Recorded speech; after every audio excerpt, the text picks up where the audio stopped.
Session में अभी तक हमने जो देख लिया, हमने इंपल्स फंक्शन को डिफाइन किया पहले।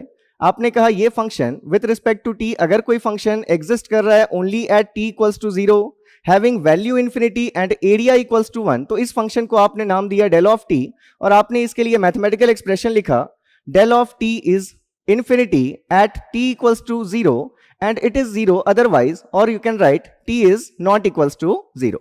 तो ये हमने फर्स्ट देखी, इसके लिए हम कैसे डिफाइन करेंगे, लेकिन ये इनकम्प्लीट डेफिनेशन है क्योंकि आप इन्फिनिटी वैल्यू को लेकर डील नहीं कर सकते। तो फिर आपने इसके साथ इसकी सेकंड प्रॉपर्टी एसोसिएट की कि अगर हम इस फंक्शन के अंदर का एरिया देखते हैं, दैट इज अगर हम इस फंक्शन को इंटीग्रेट कर लें from minus infinity to infinity del of tau D tau, तो ये जो वैल्यू हमें मिलेगी ये वैल्यू क्या होगी 1। तो हमने इसके थ्रू कुछ सिग्नल्स से देखा कि हम कैसे किसी भी अदर फंक्शन से हम अप्रोच कर सकते हैं अपने इंपल्स फंक्शन पर। हमने इसको डिफाइन किया, अलग अलग फंक्शन से हमने इसको अचीव भी किया, और इसलिए हमने इसको नाम दिया जनरलाइज्ड फंक्शन। फिर हमने इसको सिंगुलैरिटी फंक्शन भी कहा और सिंगुलैरिटी फंक्शन की डेफिनेशंस भी देख ली। तो अब अगर इस फंक्शन के बारे में हम देखें कुछ और चीजें, जैसे मान लीजिए हम अब यहाँ जो हमारी आज की क्लास होगी, अभी हम इसकी सारी प्रॉपर्टीज को डिस्कस करेंगे, देखेंगे इंपल्स फंक्शन से रिलेटेड किस टाइप के क्वेश्चंस आते हैं, क्या इसका एप्लीकेशन होने वाला है।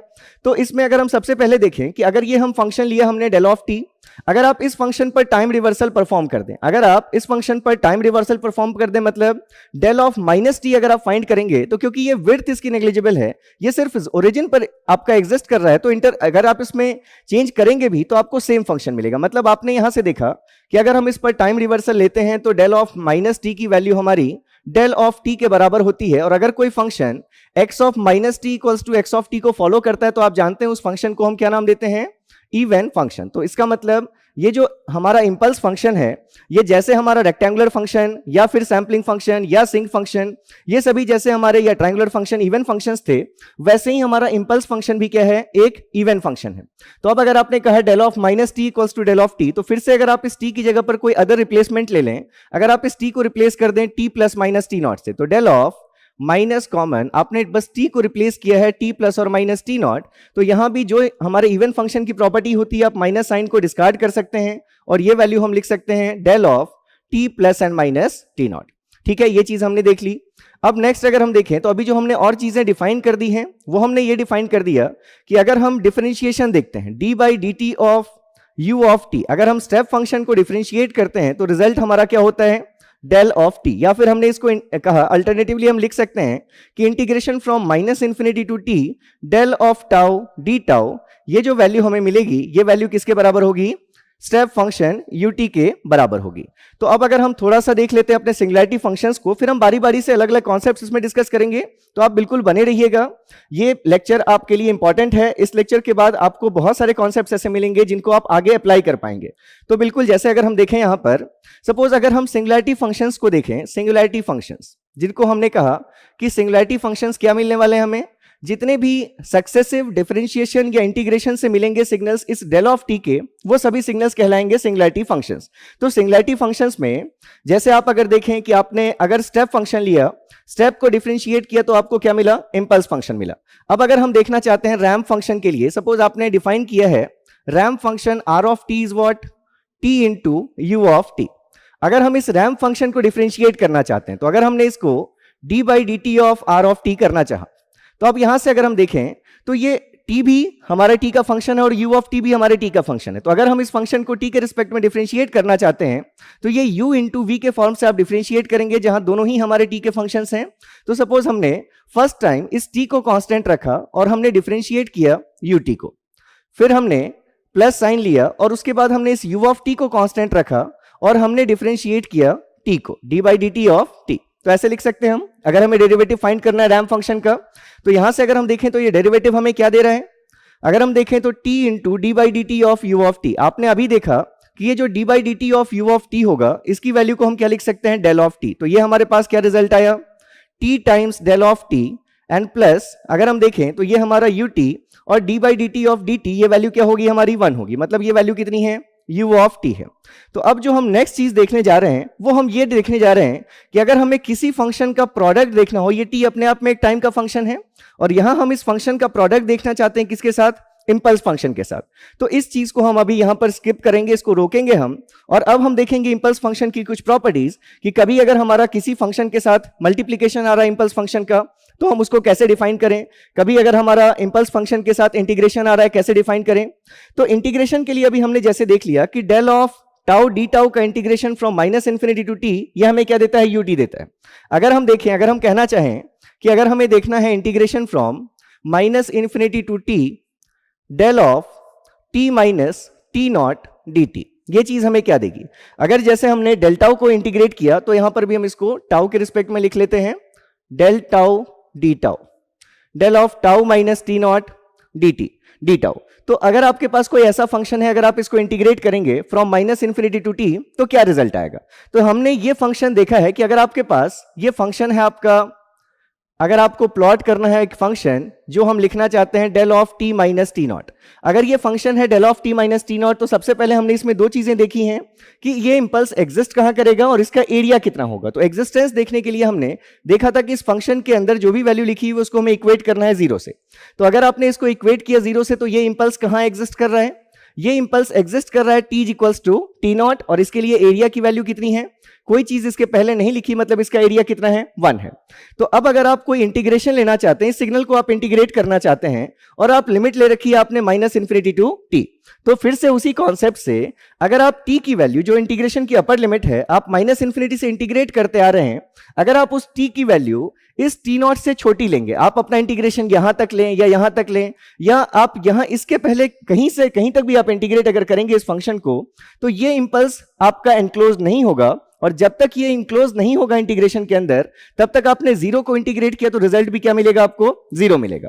लेकिन अगर आप इस टी की वैल्यू जो आप अपर लिमिट ले रहे हैं, जहां तक आप फंक्शन को इंटीग्रेट करने वाले हैं, अगर उस टी की वैल्यू इस टी नॉट से बड़ी हो जाए, आप इस टी नॉट से बड़ी कोई भी वैल्यू अगर ले लेंगे, माइनस इन्फिनिटी से आप इंटीग्रेट करते हुए आए, और अगर आपने टी नॉट से आगे तक इंटीग्रेट किया, तो ये फंक्शन इनक्लोज हो जाएगा, और उस केस में आपके इंटीग्रेशन की वैल्यू इसका एरिया देगी, और इसका एरिया कितना है, 1।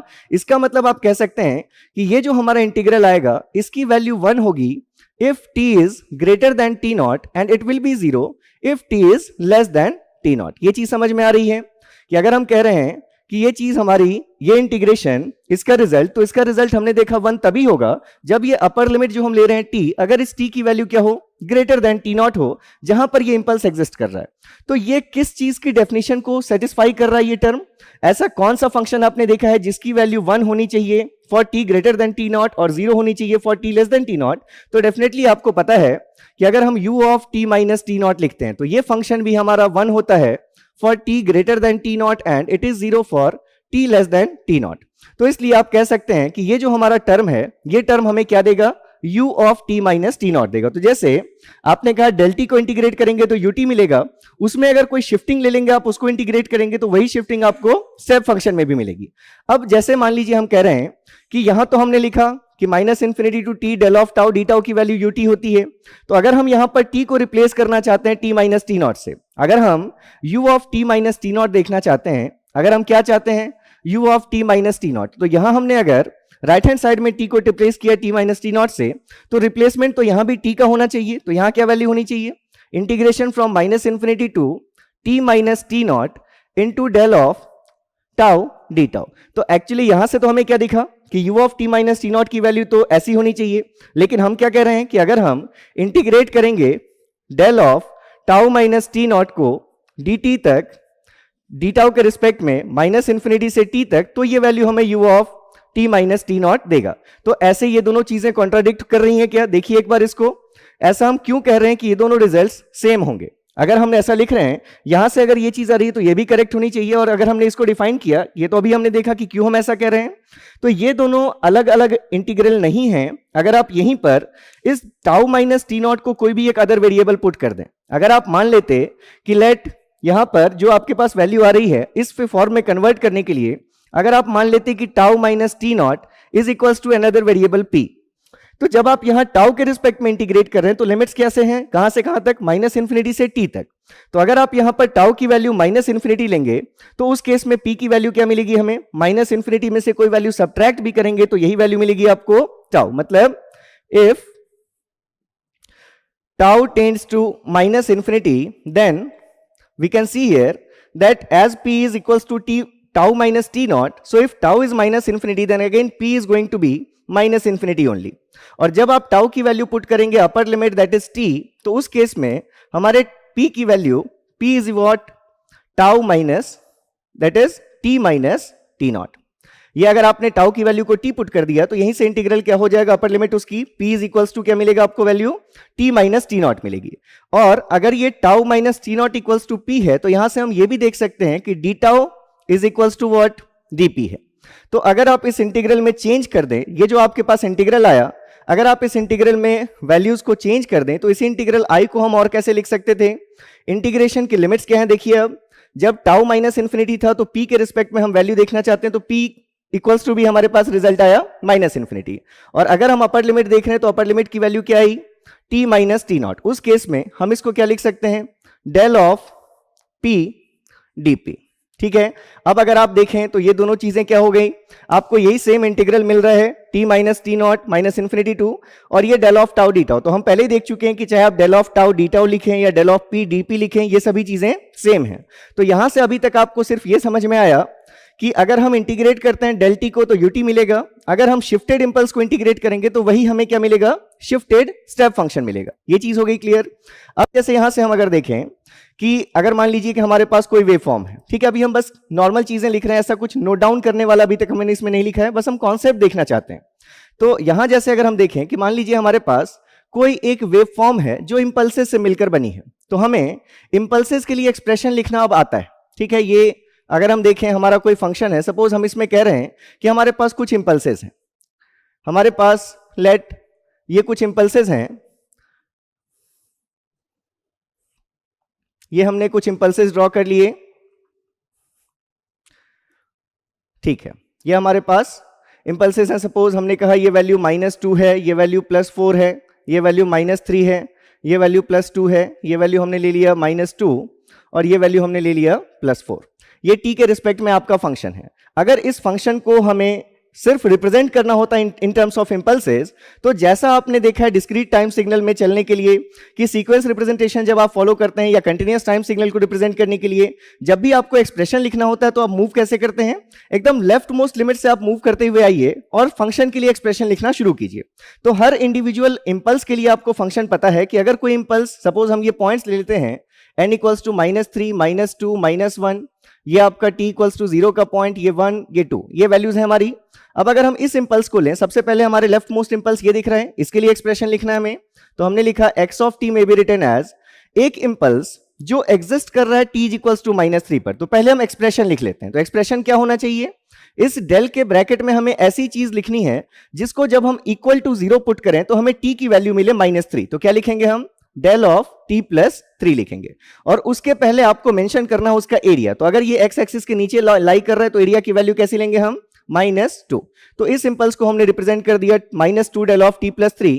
सिमिलर कॉन्सेप्ट से आप इसको लिख सकते हैं 4 del of t plus 2, then -3 del of t plus 1, then +2 del of t. जो इंपल्स 0 पर एग्जिस्ट कर रहा है उसके लिए expression del of t, area 2 है तो हमने लिख लिया 2, प्लस आप लिख सकते हैं -2 del of t plus 1, sorry it will be t minus 1, it will be t minus 1, then ये वैल्यू हमारी क्या है? +4 डेल ऑफ t माइनस 2. तो ये हमने रिप्रेजेंट कर लिया. जो हमारे इंपल्सेस से बने हुए कोई सिग्नल्स हैं उनको हम हर इंडिविजुअल के लिए एक्सप्रेशन लिख करके एडिशन के फॉर्म में हम इसको रिप्रेजेंट कर सकते हैं. ये हमारा overall function x of t. अब अगर मान लीजिए कि हम कह रहे हैं कि ये फंक्शन हमने लिया और हम इसको अप्लाई कर रहे हैं एक इंटीग्रेटर में. ये हमारा कोई सिस्टम है जो इंटीग्रेटर की तरह वर्क कर रहा है. मतलब अगर हम इस सिस्टम के लिए देखें तो इस सिस्टम का जो आउटपुट है, सपोज अगर हम यहाँ x of t input apply कर रहे हैं और ये आउटपुट yt है, तो ये सिस्टम डिफाइंड है इस इनपुट आउटपुट रिलेशन से कि yt is equals to integration from -infinity to t x of tau D tau. मतलब हम जो भी इनपुट अप्लाई करेंगे उस इनपुट का हमें इंटीग्रेशन लेना है फ्रॉम -इंफिनिटी टू t, तो हमें आउटपुट मिलेगा. तो ये आपका फंक्शन है x ऑफ t. अब अगर आप यहां पर आउटपुट देखें तो आउटपुट yt को क्या लिख सकते हैं हम?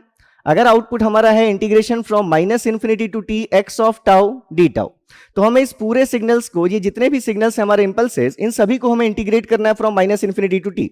और अभी हमने देख लिया कि अगर हमारे पास डेल ऑफ टी प्लस 3 है तो इसका इंटीग्रेशन हमें क्या देगा, u ऑफ टी प्लस 3 देगा, अगर हमारे इंटीग्रेशन की लिमिट्स क्या है, from minus infinity to t है। तो यहां से वैल्यू हमें मिल जाएगी -2 u of t plus 3। Similarly आप सारे इंपल्सेस को स्टेप में कन्वर्ट कर लेंगे तो +4 u of t plus 2 plus 3 -3 u of t plus 1, then +2 u of t, then you can write -2 u of t minus 1 and +4 u of t minus 2। तो इस type का ये आपको फंक्शन मिल गया। अब इस फंक्शन को अगर हमें ड्रॉ करना है, सपोज हम इस फंक्शन को ड्रॉ भी करना चाहते हैं, बिल्कुल कर सकते हैं आप इसको ड्रॉ। ये आपके पास फंक्शन है yt, that is integration from minus infinity to t x of tau D tau. ये जो हमने अपने इंपल्सेस का फंक्शन ले रखा था, अब हम इसको इंटीग्रेट अगर कर रहे हैं तो देखिए सबसे पहले जो स्टेप आ रहा है वो कहां आ रहा है, -3 पर, उसके लिए एम्पलीट्यूड कितना है, -2। तो हमने यहां ड्रॉ किया, सबसे पहले सपोज हमने ये पॉइंट ले लिया, कोई ये पॉइंट है हमारा -3, ये हमने ले लिया पॉइंट -2, ये पॉइंट हमने ले लिया -1, ये वैल्यू हमारी t equals to 0, t equals to 1, t equals to 2, यहां तक हमें लेना है। ठीक है, तो पहले जो इंपल्स स्टेप आ रहा है उसके लिए चेंज कितना है, amplitude -2।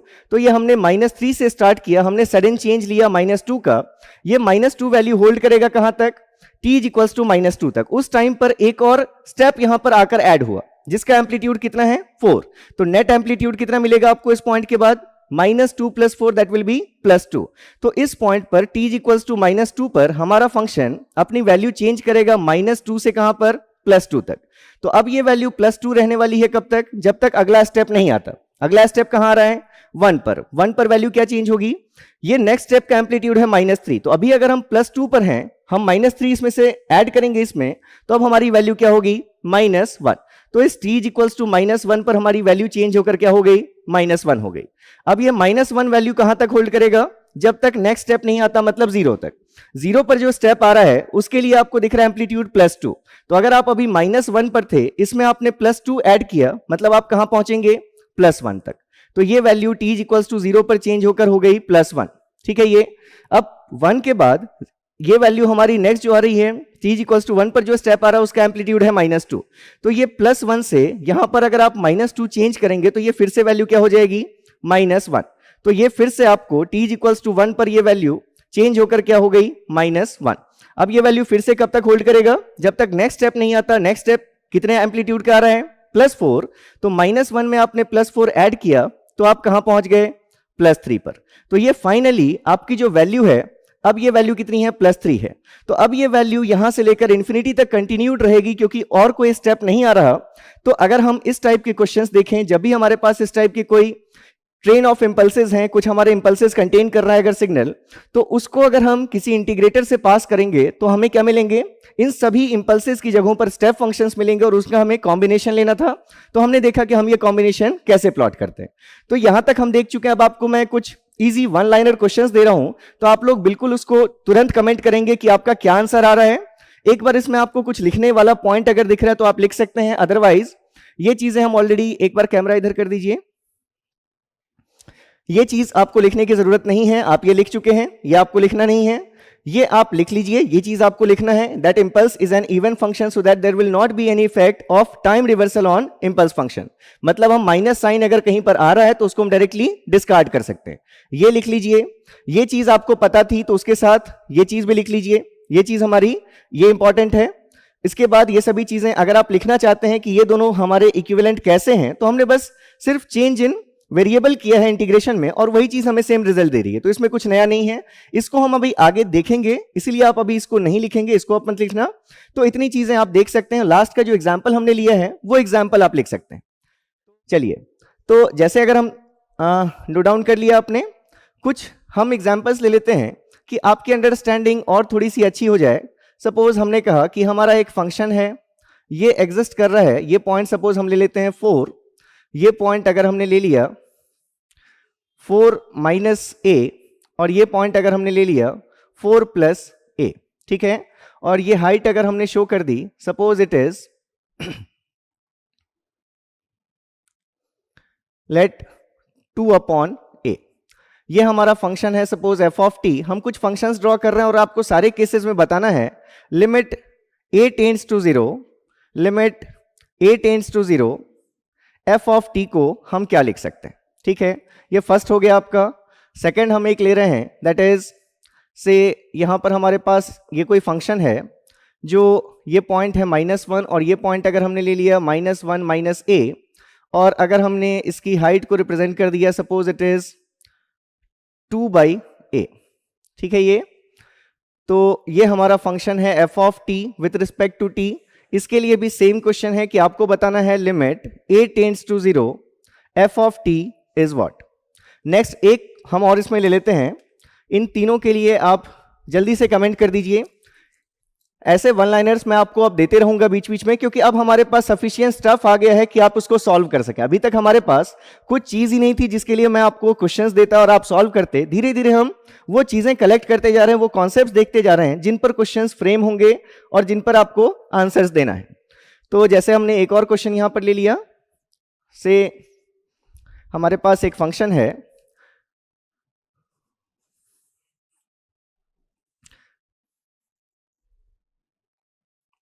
With respect to T. हम कह रहे हैं कि ये हमारा फंक्शन है f of T function, that is अगर हम कहें ये पॉइंट -4 और ये पॉइंट अगर हम ले लें -4a -3a, अगर हम ये पॉइंट ले लें +3a और ये पॉइंट ले लें हम +4a, और अगर हमने इसके लिए हाइट लिख दी है 1/a, ये हमारा फंक्शन है एफ ऑफ टी। तो यहां पर भी आपको सेम चीज बतानी है limit a tends to 0 f of T is what. तो एक बार मैं देख लूं कमेंट्स आपके। तो अगर हम सबसे पहले इस फंक्शन को देख लें, इस फंक्शन के लिए अगर हम विड्थ देखें, ये -4 - a से 4 + a तक अगर ये एग्जिस्ट कर रहा है, मतलब अगर हम देखें तो इसकी जो विड्थ होगी, इसकी विड्थ टोटल कितनी दिख रही है हमें 1, ये हमें टोटल विड्थ दिख रही है 2a। तो अगर इस ट्राइंगल के लिए बेस की वैल्यू 1/2a है, हाइट आपको गिवन है 2/a, तो इस ट्राइंगल का एरिया कितना है? अगर हम इसका एरिया देखें तो एरिया की value height that is 1/2 into width is 2a and height is 2/a। तो अगर हम देखें इस फंक्शन का एरिया, चाहे हम लिमिट a टेंड्स टू 0 पर भी देखें, तो क्योंकि ये a की वैल्यू कैंसल आउट हो रही है, तो ये वैल्यू हमारी क्या मिलेगी, 1 2 कैंसल हो जाएगा। तो एरिया की वैल्यू कितनी है इस फंक्शन की, 2 है। तो ये एक ऐसा फंक्शन है जिसके एरिया की वैल्यू 2 है। अब अगर हम a टेंड्स टू 0 ले लेंगे, तो ये जो दोनों पॉइंट्स हैं 4 - a या 4 + a, ये दोनों ही पॉइंट्स कहां पर लाई करेंगे, t = 4 पर लाई करेंगे। तो अगर हम प्लॉट करें इस फंक्शन को limit a tends to 0 f of t, तो ये फंक्शन आपको t = 4 पर वैल्यू मिलेगी। आपको वैल्यू इनफाइनाइट होगी क्योंकि 2/a की वैल्यू इनफाइनाइट होगी, लेकिन एरिया अभी भी उतना ही रहेगा। कितनी, ये एरिया की वैल्यू कितनी है इसकी, 2। तो अगर कोई फंक्शन है जो t के रिस्पेक्ट में t = 4 पर एग्जिस्ट कर रहा है विद एरिया 2, तो इस फंक्शन को हम क्या लिख सकते हैं, ट्वाइस डेल ऑफ t - 4। तो बिल्कुल आप सभी का आंसर करेक्ट होगा। इस क्वेश्चन में आए हम, फिर से हमने देखा है कि रेक्टेंगुलर फंक्शन दिख रहा है हमें, और इसकी जो विड्थ है ये -1 - a से -1 तक है, मतलब इसकी टोटल विड्थ कितनी है, a है। और इसकी हाइट आपको दिख रही है कितनी है, ये ऑब्वियसली ये पॉइंट क्या होगा, -2/a होगा। अगर ये एक्स एक्सिस के नीचे लाई कर रहा है, मतलब ये वैल्यू कितनी है, -2/a है। तो अगर हम इस फंक्शन का एरिया देखें तो इसका एरिया कितना होगा, area that is width is a and height is -2/a, मतलब एरिया कितना है इसका, -2। फिर से माइनस एरिया का मतलब सिर्फ इतना है कि आपका जो सिग्नल है वो लाई कर रहा है below the x axis, therefore you are taking minus sign with area. तो यहां पर जो फंक्शन आपको मिलेगा, अगर फिर से इस फंक्शन को हम देखते तो इस फंक्शन की वैल्यू कहां पर एग्जिस्ट करेगा ये फंक्शन। अगर आपने a टेंड्स टू 0 ले लिया, तो ये -1 - a और ये -1, ये दोनों ही पॉइंट्स कहां पर लाई कर रहे हैं, -1 पर। तो आपका ये सिग्नल -1 पर एग्जिस्ट कर रहा है with area value equals to -2। तो इस फंक्शन को हम क्या लिख सकते हैं, it is -2 del of t + 1। कितने लोगों के ये दोनों आंसर सही हैं, मैच कर लीजिएगा। थर्ड के केस में अगर हम आते हैं तो फिर से हमें कुछ फंक्शन दिख रहा है जिसमें सारी वैल्यूज a के टर्म्स में है, और अगर हम limit a tends to 0 put कर देंगे, मतलब ये सारी वैल्यूज कहां पर आ जाएंगी, ओरिजिन पर आ जाएंगी। और अगर ये हाइट 1/a है, तो a टेंड्स टू 0 पर इस हाइट की वैल्यू क्या होगी, इनफाइनाइट। मतलब आप फिर से समझ रहे हैं कि ये भी चीज आपको क्या देगा, एक इंपल्स मिलने वाला है आपको।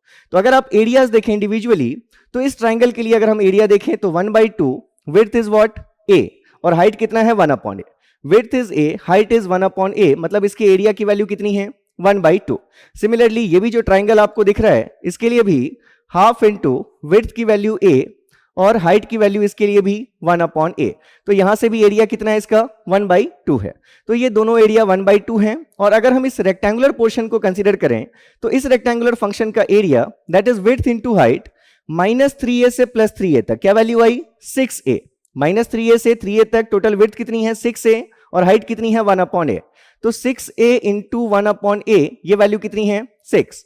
तो ओवरऑल अगर हम एरिया देखें, क्योंकि तीनों नॉन ओवरलैपिंग फंक्शन ही लिए हमने, एरिया हमारा जो टोटल आएगा इस पूरे फंक्शन का एरिया, इस पूरे फंक्शन का एरिया कितना है 1/2 plus 6 plus 1/2 that is what 7। तो इस पूरे फंक्शन का एरिया 7 है, ये आपको पता चल गया। और आपने पहले ही बात कर ली कि अगर हम a टेंड्स टू 0 ले लेंगे तो सारे पॉइंट्स हमारे ओरिजिन पर हैं, मतलब आपको एक ऐसा इंपल्स मिलेगा जो t इक्वल्स टू 0 पर एग्जिस्ट करेगा और उसके लिए एरिया की वैल्यू 7 है।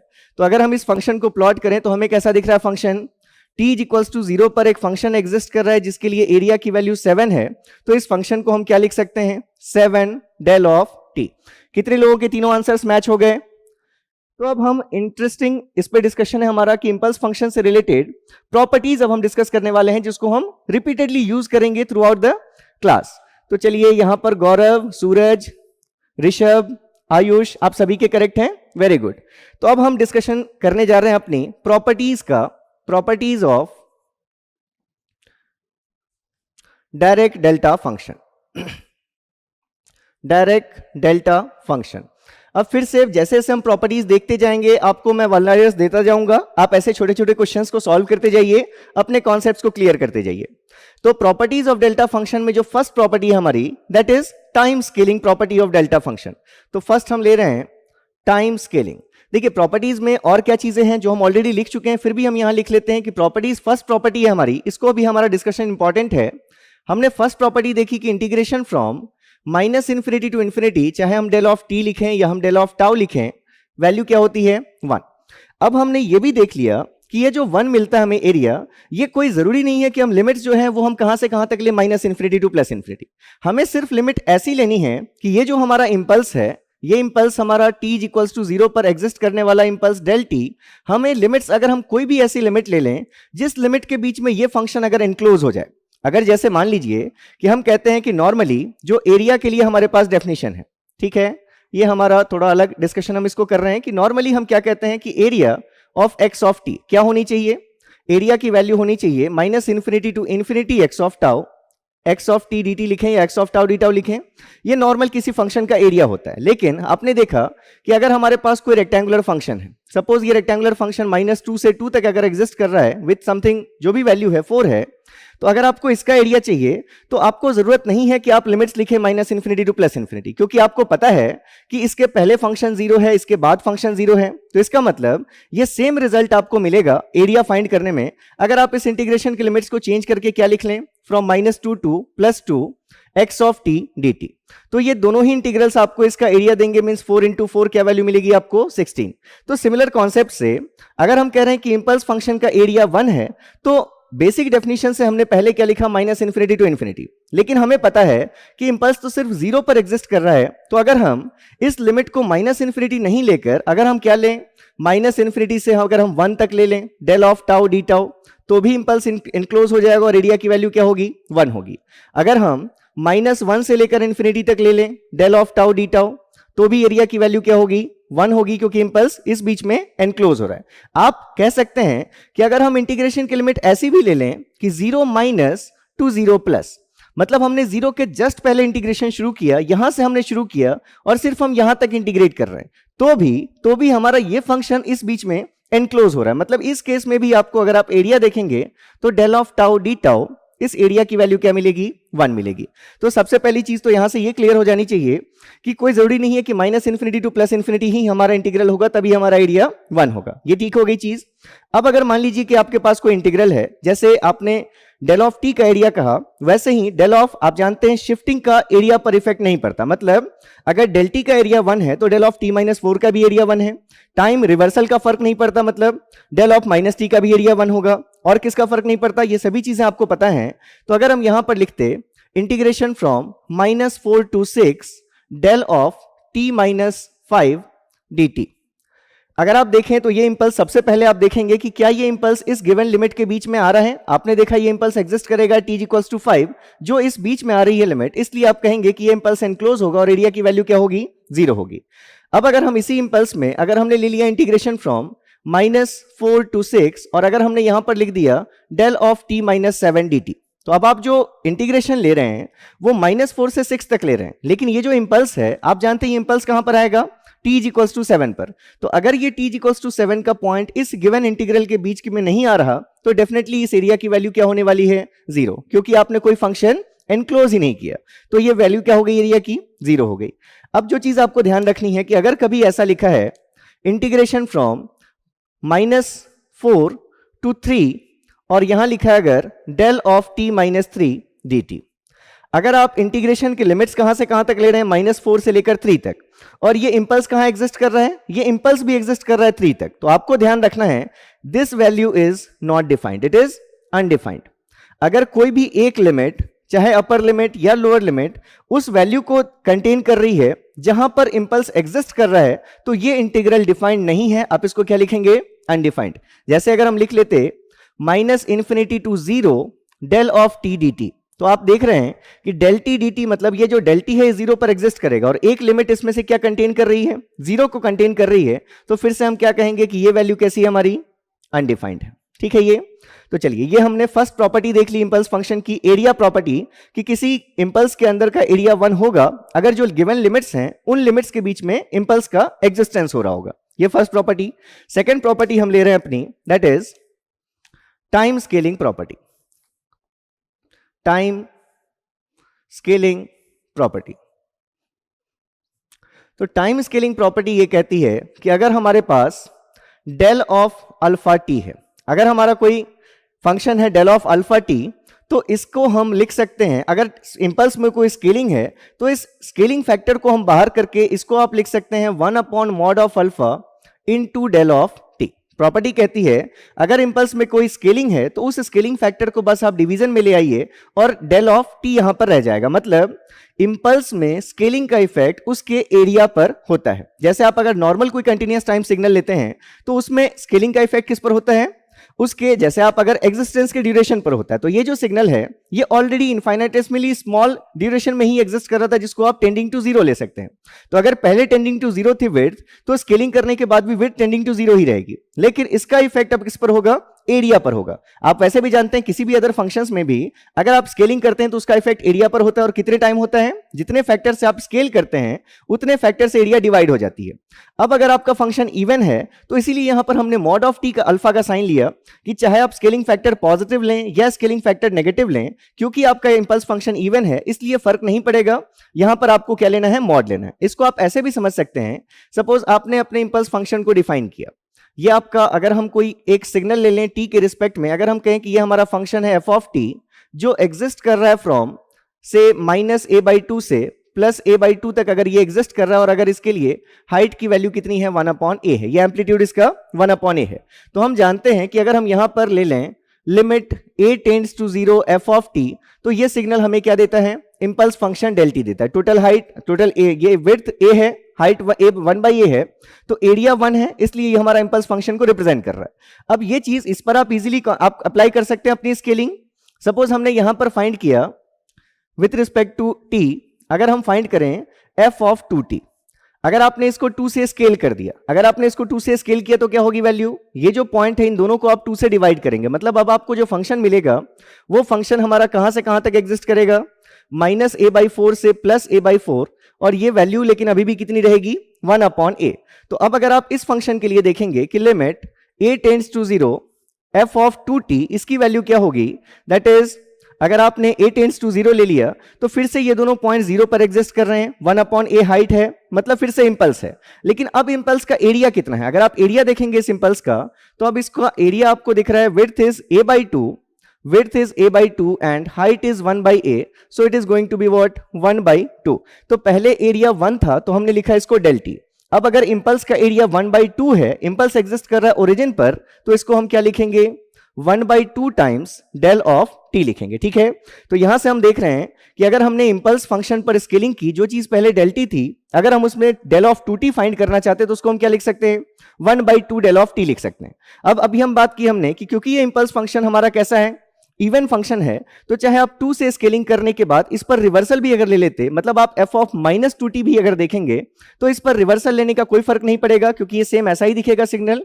तो इसलिए हमने कहा कि इन जनरल हम लिख सकते हैं mod of alpha, if alpha is negative still you are going to take 1 upon mod of alpha, so ये वैल्यू हमेशा पॉजिटिव होगी। तो ये हमारी फर्स्ट प्रॉपर्टी है इंपल्स की स्केलिंग प्रॉपर्टी। अब अगर यहां पर फिर से जो हमारा बेसिक रिप्लेसमेंट मेथड है कि अगर हम t को किसी other t plus T not से रिप्लेस कर दें, तो यहीं से हम क्या लिख सकते थे, और del of alpha times t plus और माइनस टी नॉट, इसकी जो वैल्यू होगी दैट विल बी, बस यहां पर भी आपको रिप्लेस करना है 1 upon mod of alpha into del of t plus और माइनस टी नॉट। तो ये हमारी फर्स्ट प्रॉपर्टी, और ये इंपॉर्टेंट प्रॉपर्टी इसलिए है क्योंकि आगे हम जो प्रॉपर्टीज पढ़ेंगे उन सारी प्रॉपर्टीज में कहीं पर भी इंपल्स में स्केलिंग नहीं होगा। मतलब उन सारी प्रॉपर्टीज को अप्लाई करने के लिए हमें हो सकता है पहले ये प्रॉपर्टी अप्लाई करके अगर इंपल्स में कोई स्केलिंग है तो हमें उस स्केलिंग को हटाना पड़े। जैसे यहां डेल ऑफ अल्फा टी था तो हमने उसको डेल ऑफ टी में कन्वर्ट किया, अगर यहां del of alpha t plus minus T naught था तो हमने विदाउट स्केलिंग उसको इंपल्स में कन्वर्ट किया। तो ये हमारा जो फर्स्ट प्रॉपर्टी हमारी है, ये हमारा एक पार्ट होगी। दूसरी प्रॉपर्टीज को यूज करने से पहले हमें इसका एप्लीकेशन देखना पड़ सकता है, तो इसको कर लीजिए, हमारे पास स्पेस नहीं है, फिर हम यहां से अब इसकी नेक्स्ट प्रॉपर्टीज देखेंगे। चलिए, तो नेक्स्ट हम ये ले रहे हैं प्रॉपर्टी, अपनी थर्ड प्रॉपर्टी लेते हैं हम, that is product property. Product property, तो इस प्रोडक्ट प्रॉपर्टी को समझने से पहले थोड़ा सा आपको क्लियर करना पड़ेगा, क्योंकि जब मैंने फर्स्ट क्वेश्चन दिया था इंपल्स के टर्म का, जो सेशन एंड में, फर्स्ट सेशन के एंड में, वहां पर कुछ लोगों का आंसर सिर्फ 4 आ रहा था या सिर्फ 8 आ रहा था। तो ये बेसिक डिफरेंस आपको समझना पड़ेगा कि अगर हमारे पास कहीं पर एक फंक्शन है जो सिर्फ t इक्वल्स टू 3 पर एग्जिस्ट कर रहा है, फिर ठीक है, ये t के रिस्पेक्ट में, अगर हमने कहा कि ये हमारा कोई फंक्शन है x ऑफ t, और अगर हम कह रहे हैं इस फंक्शन का एरिया 2 है, तो आप इस सिग्नल को ऐसा नहीं कह सकते कि ये 2 है। आप क्या इसको ऐसा लिख सकते हैं कि ये फंक्शन, क्या आप इसको x of t equals to 2 लिखेंगे? नहीं लिखेंगे, क्योंकि आपको पता है कि 2 मतलब कांस्टेंट 2, और कांस्टेंट 2 को हम कैसे रिप्रेजेंट करते हैं, जिसकी वैल्यू हर जगह 2 हो। तो इस फंक्शन को आप लिख सकते हैं x of t equals to 2, लेकिन इस फंक्शन के लिए 2 के साथ आपको यह भी लिखना पड़ेगा कि ये 2 वैल्यू सिर्फ और सिर्फ t इक्वल्स टू 3 पर एग्जिस्ट करती है। मतलब ये फंक्शन क्या है, twice del of t minus 3 है। ये चीज क्लियर है? तो कभी भी अगर आप किसी भी फंक्शन का कोई भी ऐसा फंक्शन देख रहे हैं जो सिर्फ टाइम की किसी एक ही इंस्टेंट पर एग्जिस्ट करता है, तो हमेशा वो फंक्शन क्या है, इंपल्स है। और उसके लिए जो भी उसकी वैल्यू है, इसका मतलब जो भी आपको वैल्यू दिख रही है, मतलब उस फंक्शन का क्या है, एरिया है। तो ये चीजें आपको क्लियर हैं? तो यहां से अगर हम देखें, अगर हम प्रोडक्ट डिफाइन करना चाहते हैं, अगर हम चाहते हैं डिफाइन करना product of any signal with delta function, that is x of t into del of t, तो एक सिंपल सा एग्जांपल लेकर हम समझ लेते हैं कि अगर हमारे पास ये कोई भी फंक्शन था x ऑफ t, अगर हम कहें कि ये हमारा फंक्शन है x of t with respect to t, अगर हम इस फंक्शन को मल्टीप्लाई करने वाले हैं with impulse function del t, जो हमारा एग्जिस्ट कर रहा है only at t equals to 0 with area 1, ये हमारा फंक्शन है डेल ऑफ t। अब अगर आप इन दोनों फंक्शंस को मल्टीप्लाई करेंगे, तो जब आप मल्टीप्लाई करेंगे तो जो वैल्यू आपको मिलेगी, प्रोडक्ट कहां पर मिलेगा, सिर्फ और सिर्फ t इक्वल्स टू 0 पर, क्योंकि यही वो इंस्टेंट है जहां दोनों फंक्शन साथ में एग्जिस्ट कर रहे हैं। इसके पहले या इसके बाद में इस फंक्शन की वैल्यू 0 है, तो प्रोडक्ट भी क्या मिलेगा, 0 मिलेगा।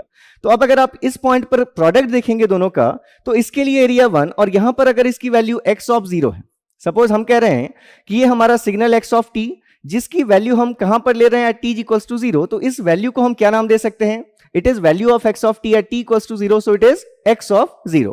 तो अगर आप इन दोनों का प्रोडक्ट देखेंगे तो x ऑफ 0 इंटू 1, मतलब आपको फिर से यहां पर एक इंपल्स मिलेगा, एक इंपल्स मिलेगा जिसके लिए अब एरिया की वैल्यू कितनी है, x ऑफ 0 है। तो अगर आपको कोई एक ऐसा फंक्शन मिल रहा है, ये आपका फंक्शन क्या लिया आपने, product of x of t with del of t, तो अगर आप देखें ये प्रोडक्ट, तो ये प्रोडक्ट सिर्फ एक जगह डिफाइन है हमारा एट t इक्वल्स टू 0, तो इसको हम ऐसा नहीं लिख सकते कि it is equals to x of 0। अगर हमने सिर्फ ऐसा लिख दिया कि x ऑफ 0, तो इसका मतलब क्या हुआ, x ऑफ 0 कांस्टेंट जो हर जगह एग्जिस्ट करता है। लेकिन अगर ये सिर्फ एक जगह एग्जिस्ट कर रहा है, कहां पर एग्जिस्ट कर रहा है, ये t इक्वल्स टू 0 पर, तो डेफिनेटली आपको इसके साथ क्या लिखना पड़ेगा, इम्पल्स फंक्शन मेंशन करना पड़ेगा। तो इसका मतलब x of 0 into del of t, मतलब ये जो प्रोडक्ट होगा, इस प्रोडक्ट का अगर मीनिंग देखें तो ये प्रोडक्ट हमेशा एक इंपल्स होगा। किसी भी फंक्शन को अगर हम एक इंपल्स के साथ मल्टीप्लाई करेंगे तो रिजल्टेंट हमेशा ही एक इंपल्स फंक्शन होगा, जिसके एरिया की वैल्यू डिफाइंड होगी x ऑफ टी सिग्नल से, जिसके साथ हमने मल्टीप्लाई किया इंपल्स को। इस सिग्नल की वैल्यू जहां इंपल्स एग्जिस्ट कर रहा है वहां पर जितनी होगी उतने ही एरिया का हमें इंपल्स मिलेगा इस प्रोडक्ट से। तो यहां पर हमने लिखा x of t into del of T is equals to impulse, यही इंपल्स होगा, लेकिन अब इंपल्स का एरिया, अगर पहले एरिया 1 था तो अब इंपल्स का एरिया क्या होगा, जो इस फंक्शन की वैल्यू होगी कहां पर, जहां पर ये इंपल्स एग्जिस्ट कर रहा है। और ये इंपल्स एग्जिस्ट कहां कर रहा है, अगर ब्रैकेट में सिर्फ टी लिखा है मतलब ये इंपल्स एग्जिस्ट कर रहा है 0 पर, तो इसलिए हमने लिया x of 0 into del of T. तो आपको बेसिक प्रोसीजर समझना है, क्योंकि ये प्रोसीजर आपको बार बार यूज करना है कि अगर हम किसी भी इंपल्स के साथ मल्टीप्लाई कर रहे हैं तो सबसे पहले आप ये चेक कीजिए कि ये इंपल्स एग्जिस्ट कहां कर रहा है। कैसे चेक करेंगे, इसको पुट करेंगे 0 और आपको पता चल जाएगा ये इंपल्स कहां एग्जिस्ट कर रहा है। तो यहां से हमें पता चला कि ये इंपल्स t इक्वल्स टू 0 पे एग्जिस्ट कर रहा है। तो इस इंपल्स को कॉपी कर दीजिए, क्योंकि प्रोडक्ट यही इंपल्स ही होगा। और अब ये जो वैल्यू आपको t की मिली है उस t की वैल्यू को इस फंक्शन में पुट कर दीजिए। तो ये रिजल्ट क्या आ गया, x of 0 into del of T.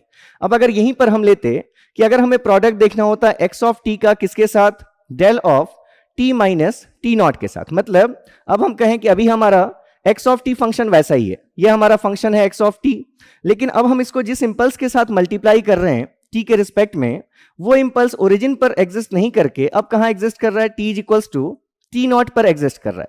और अगर इसकी हम एरिया की बात करें तो अगर इसका एरिया 1 है, ये हमारा इंपल्स, इसको हम क्या नाम दे सकते हैं, del of T minus T naught. तो जब आप इन दोनों फंक्शंस को मल्टीप्लाई करेंगे तो फिर से प्रोडक्ट सिर्फ वहीं डिफाइंड होगा जहां पर आपका ये इंपल्स एग्जिस्ट कर रहा है, क्योंकि इसके पहले या बाद में प्रोडक्ट की वैल्यू क्या होगी, 0 होगी।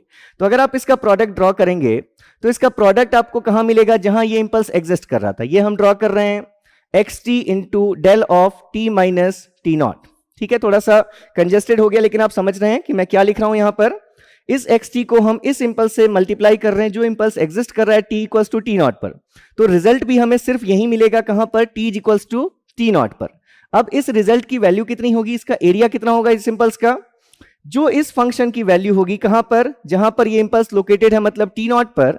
सपोज ये जो हमारी फंक्शन की वैल्यू है एक्स ऑफ टी की at T equals to t naught, अगर हम इस वैल्यू को नाम क्या दे दें, एक्स ऑफ टी नॉट नाम दे दें, तो मतलब जो प्रोडक्ट होगा वो प्रोडक्ट सिर्फ डिफाइंड है t equals to t naught पर, और इसका एरिया कितना है, एक्स ऑफ टी नॉट। तो अगर एक इंपल्स है जो एग्जिस्ट कर रहा है t equals to t naught पर, तो एक्सप्रेशन क्या होगा उसका, del of T minus T naught. Impulse हमारा एग्जिस्ट कर रहा है t equals to t naught पर, इसलिए हमने एक्सप्रेशन लिखा del of T minus T naught. और इसका एरिया कितना है, एक्स ऑफ टी नॉट, तो हमने इसके पहले मेंशन कर दिया कि इस एरिया की वैल्यू कितनी है, एक्स ऑफ टी नॉट है। तो ये हमारी प्रोडक्ट प्रॉपर्टी है इंपल्स फंक्शन की। फिर से रिकॉल कर लीजिए कि हमें करना क्या है, जब भी हम कोई प्रोडक्ट लेंगे किसी भी फंक्शन का इंपल्स के साथ, तो ये impulse as it is copy कर दीजिए। ठीक है, और उसके बाद देखिए पहली चीज तो ये कि ये इंपल्स कहां एग्जिस्ट कर रहा है, उसके लिए इस ब्रैकेट की चीज को 0 पुट कीजिए और टी की वैल्यू फाइंड कीजिए। टी की वैल्यू मिली टी नॉट, जो भी टी की वैल्यू मिली है उसको इस फंक्शन में पुट कर दीजिए। तो ये फंक्शन आपको देगा x of t naught into ये इंपल्स आपने लिख दिया कॉपी करके, del of T minus T naught. तो ये हमारी third property, that is product property of impulse function. अब अगर इसी प्रॉपर्टी को हम थोड़ा सा मॉडिफाई करें, अब जो नेक्स्ट प्रॉपर्टी हम ले रहे हैं, साथ साथ आप लिखते रहिएगा। तो फोर्थ प्रॉपर्टी हम ले रहे हैं, दैट इज शिफ्टिंग प्रॉपर्टी, या फिर इसको आप नाम देते हैं इंटीग्रेशन प्रॉपर्टी, या फिर इसको आप मॉडिफाइड प्रोडक्ट प्रॉपर्टी भी कहते हैं, क्योंकि हमने उसी प्रोडक्ट प्रॉपर्टी में बस हम अब यहां पर इस प्रोडक्ट प्रॉपर्टी में क्या ऐड करने वाले हैं, इंटीग्रेशन ऐड करने वाले हैं। तो अब हम जो चीज ले रहे हैं, मतलब अब हम डिफाइन करना चाहते हैं integration from minus infinity to infinity x of t into del of t d t is equals to what. तो देखिए सबसे पहले आप इसको इजीएस्ट वे में कैसे समझ सकते हैं, अभी हमने देखा कि ये जो चीज है x of t into del of t, ये प्रोडक्ट अभी हमने डिफाइन कर दिया कि x of t into del of t की वैल्यू क्या होगी। इस इंटीग्रल को क्या लिख सकते थे हम, और integration from minus infinity to infinity, ये इंपल्स कॉपी कर दिया हमने डेल ऑफ टी, और हमने देखा इंपल्स एग्जिस्ट कर रहा है 0 पर, तो हमने इस फंक्शन में t की जगह 0 पुट किया और हमारे पास ये प्रोडक्ट आया था x of 0 into del t d t. अब इसमें से ये जो x ऑफ 0 है, ये x ऑफ 0 क्या है? ये x of 0 it is value of x of t at t is equals to 0। तो किसी फंक्शन की वैल्यू एक पर्टिकुलर इंस्टेंट पर हमेशा क्या रिप्रेजेंट करेगी? एक कांस्टेंट को रिप्रेजेंट करेगी। जैसे हमने कहा कहीं पर भी ये जो आप सिग्नल ले रहे हैं यहां पर, जैसे ये x ऑफ 0 क्या है? कोई एक पर्टिकुलर इंस्टेंट पर वैल्यू है, मतलब हो सकता है ये वैल्यू 2 हो, 3 हो, 4 हो, तो ये जो भी वैल्यू मतलब ये क्या कांस्टेंट है। तो इस x ऑफ 0 को अगर ये चीज हमारी कांस्टेंट है, अगर ये कांस्टेंट है तो इस कांस्टेंट को हम क्या कर सकते हैं? इंटीग्रेशन के बाहर ले सकते हैं। तो अगर हमने इसको इंटीग्रेशन के बाहर ले लिया तो क्या चीज बची हमारे पास? x of 0 integration from minus infinity to infinity del of t dt। और आपको पता है ये जो हमें लिखा हमने minus infinity to infinity del t d T, ये क्या बताता है? इंपल्स फंक्शन के अंदर का एरिया बताता है। और डेल टी फंक्शन का एरिया कितना है? 1। तो इस इंटीग्रल की वैल्यू आपको पता थी 1, इसलिए आप ओवरऑल लिख सकते हैं therefore integration from minus infinity to infinity x of t into del of t d t is now going to be x of 0 only. मतलब अब ये x ऑफ 0 क्या है? कांस्टेंट है। तो अगर आपने जब तक इंटीग्रेशन नहीं लिया था, मतलब आपको ये जो प्रोडक्ट था ये एक इंपल्स मिल रहा था। अब अगर वैसे इंपल्सेस को आप इंटीग्रेट कर लेंगे from minus infinity to plus infinity, तो आपको क्या मिलेगा? जितना उस इंपल्स का एरिया था उसी एरिया के मैग्नीट्यूड का आपको क्या मिलेगा? कांस्टेंट फंक्शन मिलेगा। फिर से ये चीज अगर आपको फाइंड करनी है तो सिंपल आपको क्या यूज करना है रूल? सबसे पहले इस डेल टी के ब्रैकेट के टर्म की चीज को 0 पुट कीजिए। यहां से आपको वैल्यू मिल गई कि ये इंपल्स कहां एग्जिस्ट कर रहा है। पहले चेक कीजिए क्या वो लिमिट इस लिमिट के बीच में आ रही है चीज। अगर आ रही है तो इस पूरे इंटीग्रल का रिजल्ट हो जाएगा जो इस फंक्शन की वैल्यू होगी कहां पर? जहां ये इंपल्स एग्जिस्ट कर रहा है। इसलिए हमने इस पूरे इंटीग्रल को सिर्फ क्या लिख दिया? x of t at t equals to 0 that is equals to what? x of 0। Similarly अभी आपने ये भी देख लिया है कि अगर हम ऐसा इंटीग्रेशन लिखते minus infinity to infinity x of t into del of t minus T naught D t. तो अब अगर आप देखें तो आपको पता था कि ये जो प्रोडक्ट है x of t into del of t minus T naught, अभी हमने डिफाइन किया कि x of t into del of t minus T naught क्या होगी वैल्यू? किसी भी सिग्नल का इंपल्स के साथ प्रोडक्ट यही इंपल्स होगा del of t minus T naught. इसका एरिया कितना होगा? जितनी इस फंक्शन की वैल्यू है जहां ये इंपल्स एग्जिस्ट कर रहा है, मतलब x of t naught into del of t minus T naught. तो अगर हम यहां पर इस इंटीग्रल की वैल्यू को ऐसा लिख लेते हैं कि x of t naught into del of t minus T naught, फिर से ये x of t naught constant value होती, उसको हम बाहर कर लेते हैं इंटीग्रेशन के। और अगर इसको बाहर कर लिया तो आपके पास सिर्फ किसका इंटीग्रेशन बचता? Del of t minus T not का integration from minus infinity to plus infinity. मतलब इस फंक्शन का एरिया और इस फंक्शन का एरिया 1 होता, इसलिए वैल्यू क्या मिल जाती है आपको? x of t naught. तो ये दोनों जो आपने एक्सप्रेशंस लिखे हैं, बहुत सारे क्वेश्चंस अब तक गेट पर आ चुके हैं गेट में, और हर बार कहीं ना कहीं किसी न किसी ब्रांच में इससे रिलेटेड क्वेश्चंस आपको देखने को मिलते ही हैं। तो इतना सिंपल सी चीज है ये, बिल्कुल आपको पता है कि अगर आप क्या कैसे फाइंड करेंगे। आपको जब भी फाइंड करना होगा तो सबसे पहले जो आपका काम होगा वो ये देखना कि ये इंपल्स कहां एग्जिस्ट कर रहा है। कैसे देखेंगे? ब्रैकेट के अंदर की चीज को 0 पुट करके देखेंगे तो आपको t की कोई एक पर्टिकुलर वैल्यू मिल गई। अब आप चेक करेंगे कि जो आपको t की वैल्यू मिली है क्या वो इस गिवन इंटीग्रल के बीच में लाई कर रही है। अगर लाई कर रही है तो इस पूरे इंटीग्रेशन का रिजल्ट क्या हो जाएगा? बस वो t की वैल्यू इस x में पुट कर दीजिए। जो भी आपको t की वैल्यू मिली है इस x में पुट कर दीजिए, वही आपके इस टोटल इंटीग्रल का रिजल्ट होगा। तो एक बार आप यहां तक मेंशन कर लीजिए, नोट कर लीजिए, फिर हम देखते हैं। चलिए देखिए, एरिया का प्रोडक्ट वैल्यू से कैसे मल्टीप्लाई कर सकते हैं। वैल्यू से मल्टीप्लाई करके हम वैल्यू नहीं लिख रहे हैं, हम अभी भी क्या ले रहे हैं? हम इंपल्स का एरिया ही लिख रहे हैं। जब भी आपने मल्टीप्लाई किया तो भी आपने एरिया के ही टर्म्स में बात की है। तो ये आप किसी भी दो फंक्शन को लेकर ये चीज वेरीफाई कर सकते हैं, वेरीफाई हो जाएगी। और अभी हम देखेंगे कि इंपल्स को हम यूज ही इसीलिए करते हैं कि अगर हम किसी पॉइंट पर वैल्यू लेंगे किसी सिग्नल की, तो हमें प्रोडक्ट के थ्रू ही उसकी वैल्यू लेनी है। तो ये आप लिख लीजिए, इसके पहले की चीज आप नोट डाउन कर लीजिए। स्टेप देखिए, आप इस चीज को फिर से ध्यान दीजिए, जो लोग भी, क्योंकि ये आई एम सॉरी, ये मिनिमम मतलब ये बिल्कुल कॉमन डाउट है। आपने दो इंटीग्रल्स डिफाइन किए हैं। अगर आपने लिखा integration from minus infinity to infinity, इसलिए मैं आपसे बोलता हूं बार बार जब भी इंटीग्रेशन है इन्वॉल्व डेल्टा फंक्शन में, तो आपका क्वेश्चन का सॉल्यूशन ही आपको शुरू करना है इस लिमिट को देखने के बाद। जब आप लिमिट देख लेंगे तभी आप सॉल्यूशन शुरू करेंगे। तो हमने दो इंटीग्रल्स लिखे हैं। अगर हमने लिखा डेल टी का integration from minus infinity to infinity, तो ये वैल्यू यूटी नहीं है, ये वैल्यू क्या है, 1 है। और अगर आप लिमिट लेते हैं from minus infinity to T, अगर आप टी लेते हैं लिमिट, तो ये फंक्शन चाहे आप डेल्टा डीटा लिखें या डेल टी डी टी लिखें, फर्क नहीं पड़ता, तो इस फंक्शन की वैल्यू क्या होती है, यूटी होती है। तो अगर आप देखें तो हमने जो इंटीग्रेशन लिया है उसमें हमने माइनस इंफिनिटी टू टी नहीं लिया, अगर हम टी लेते तो डेफिनेटली हम क्या लिख रहे होते, यूटी लिख रहे होते। तो यहां क्योंकि हमने limits minus infinity to infinity ली हैं, इसलिए वो हमें एरिया दे रहा है इस फंक्शन का, चाहे ये डेल ऑफ टी है या टी माइनस 4 है या टी प्लस 4 है, सभी केसेस में इस एरिया की वैल्यू कितनी है, 1 है। चलिए सपोज हमने लिखा यहां पर u of t plus 1 into del of t, इसकी वैल्यू क्या होगी, ये फर्स्ट सेकेंड थर्ड के टर्म्स में आप बताते जाइए। सेकेंड अगर हमने लिखा u of t minus 1 into del of t minus 1, क्या वैल्यू होगी। अगर हमने लिखा rectangle of t into del of t minus 0.5, इसकी क्या वैल्यू होगी। अगर हमने लिखा u of t plus 1 into del of t, इसकी क्या वैल्यू होगी। अगर हमने लिखा कोई भी फंक्शन आप ले सकते हैं, signum of t into del of t minus 1, ये क्या वैल्यू देगा आपको।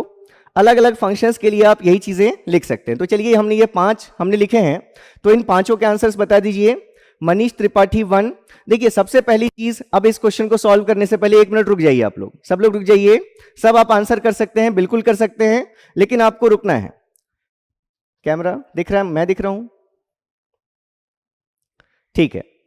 तो आपको क्या देखना है, आपको बार बार ये चीज समझनी है कि जब तक इंटीग्रेशन इन्वॉल्व नहीं होगा, ध्यान रखिएगा क्वेश्चंस आपको डायरेक्ट मिलते हैं इस चीज पर कंफ्यूज करने के लिए, जब तक इंटीग्रेशन इन्वॉल्व नहीं है दो फंक्शंस के प्रोडक्ट में, तब तक वो चीज कभी भी कांस्टेंट नहीं आएगी। वो फंक्शन हमेशा किसके टर्म से मिलेगा आपको, इंपल्स के टर्म से मिलेगा। हमने अभी बार बार क्या बात की, किसी भी फंक्शन का product with impulse function is definitely going to give you an impulse function. जब तक इसमें इंटीग्रेशन नहीं आएगा तो जितने भी आंसर्स आप लिख रहे हैं 1 या 0.5, ये कभी पॉसिबल ही नहीं है। अगर इंटीग्रेशन नहीं लगा तो सिर्फ 1 या प्लस 0.5 नहीं आएगा, क्योंकि हम ये डिफरेंस देख चुके हैं कि 2 किसको बोलते हैं और 2 डेल ऑफ t माइनस 3 किसको बोलते हैं। तो ये डिफरेंस हमेशा याद रखना है। ये हम ऐसे ही कुछ क्यों लिखेंगे, आपके लिए इंपॉर्टेंट है तभी लिखी गई ये चीजें। तो थोड़ी थोड़ी चीजों पर कंसंट्रेट करना है। जब तक इंटीग्रेशन नहीं है मतलब प्रोडक्ट में इंपल्स का टर्म डेफिनेटली होगा। तो अब आप इसको सॉल्व कीजिए। जितने लोग भी 1 या -1 0.5 आंसर कर रहे थे, इस चीज को समझेंगे और अब आप अटेम्प्ट करेंगे इन क्वेश्चंस को।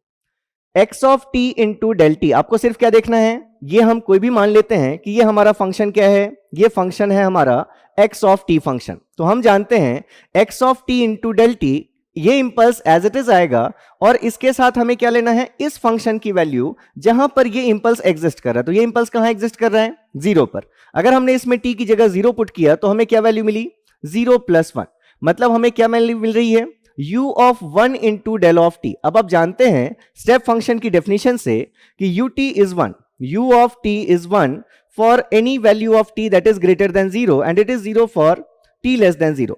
तो अगर आपके पास u के ब्रैकेट में कोई भी पॉजिटिव वैल्यू आएगी, u of t, u of 0.6, u of 99, ये सभी वैल्यूज आपको क्या देंगे, 1 देंगे। और u में कोई भी नेगेटिव वैल्यू है, -1 हो या u ऑफ -6 हो, ये सभी वैल्यूज क्या होंगे, 0 होंगे।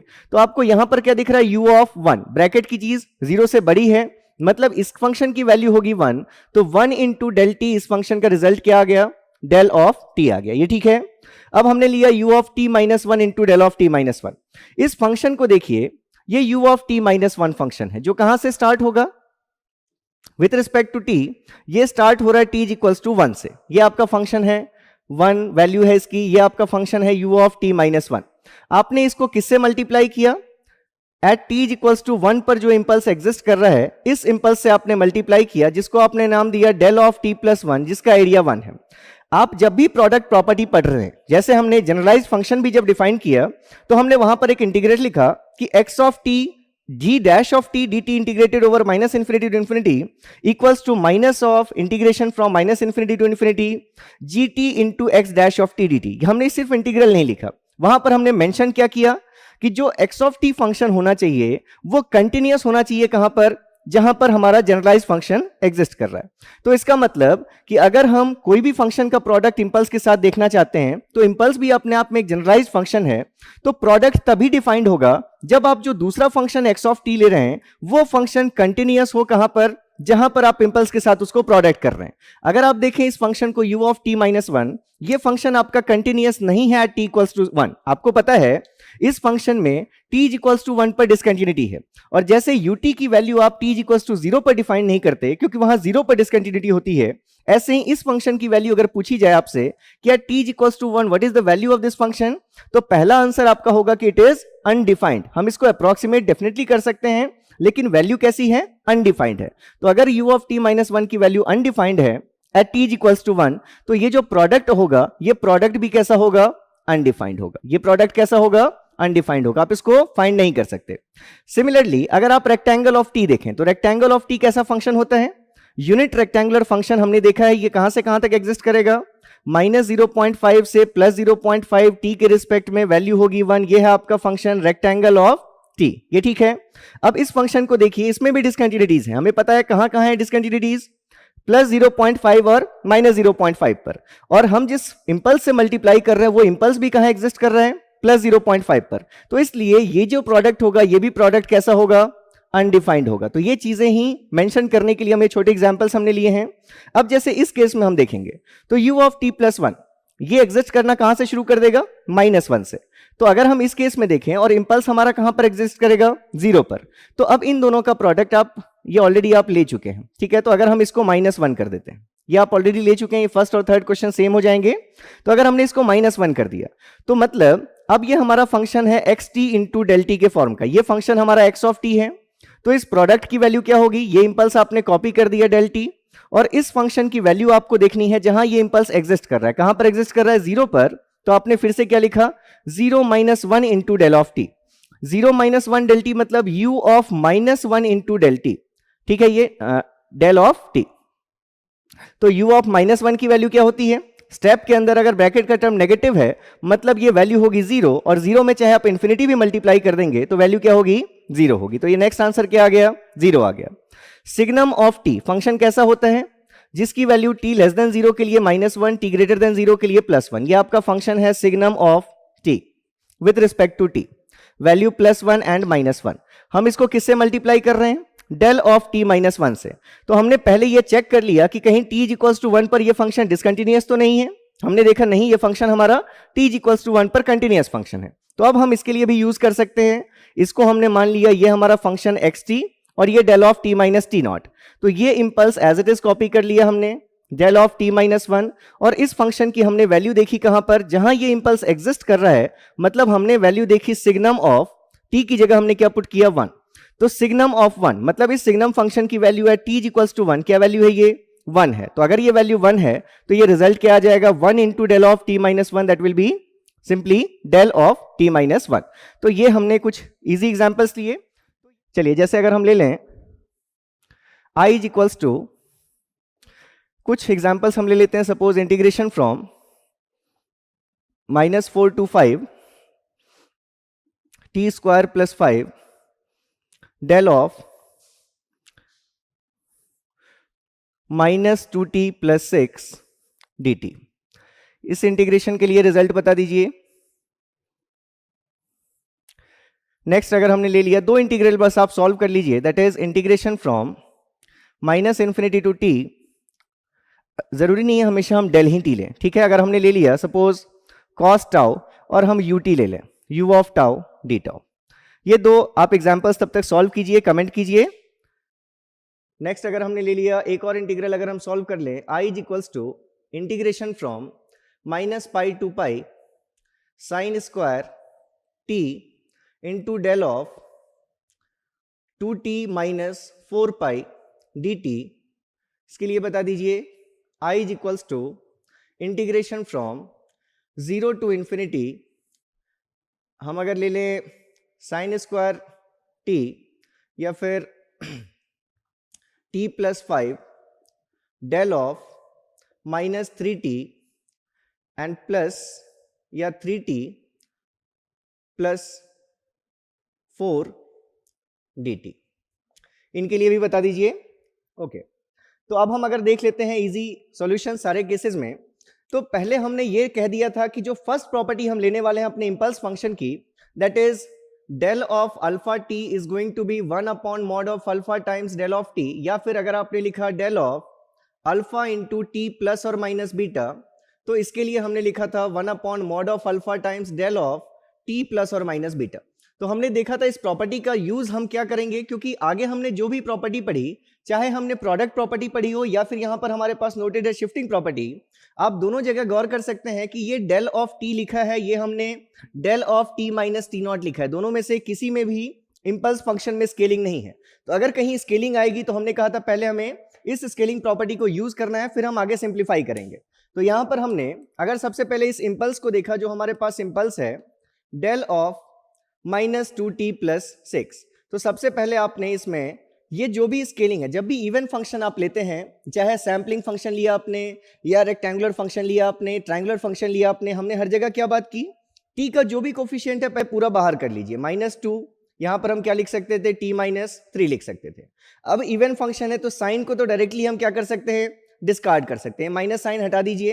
क्या चीज बची है, del of 2 into t-3, del of alpha into t minus T naught. तो इसकी वैल्यू को क्या लिख सकते हैं हम, 1 upon mod of alpha, that is 1 upon mod of 2, वो हमें 2 ही मिलेगा। आप ऐसे भी समझ सकते हैं और ऐसे भी समझ सकते हैं कि स्केलिंग फैक्टर को -2 ले लेते तो भी मॉड ऑफ 2 क्या देता आपको, +2 ही देता, इनटू ये same impulse del of t-3।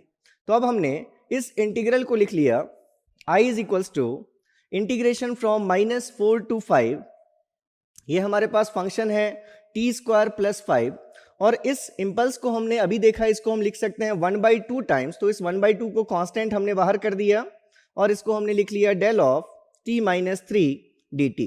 अब आपके पास ये सिंप्लीफाइड फॉर्म में आ गया।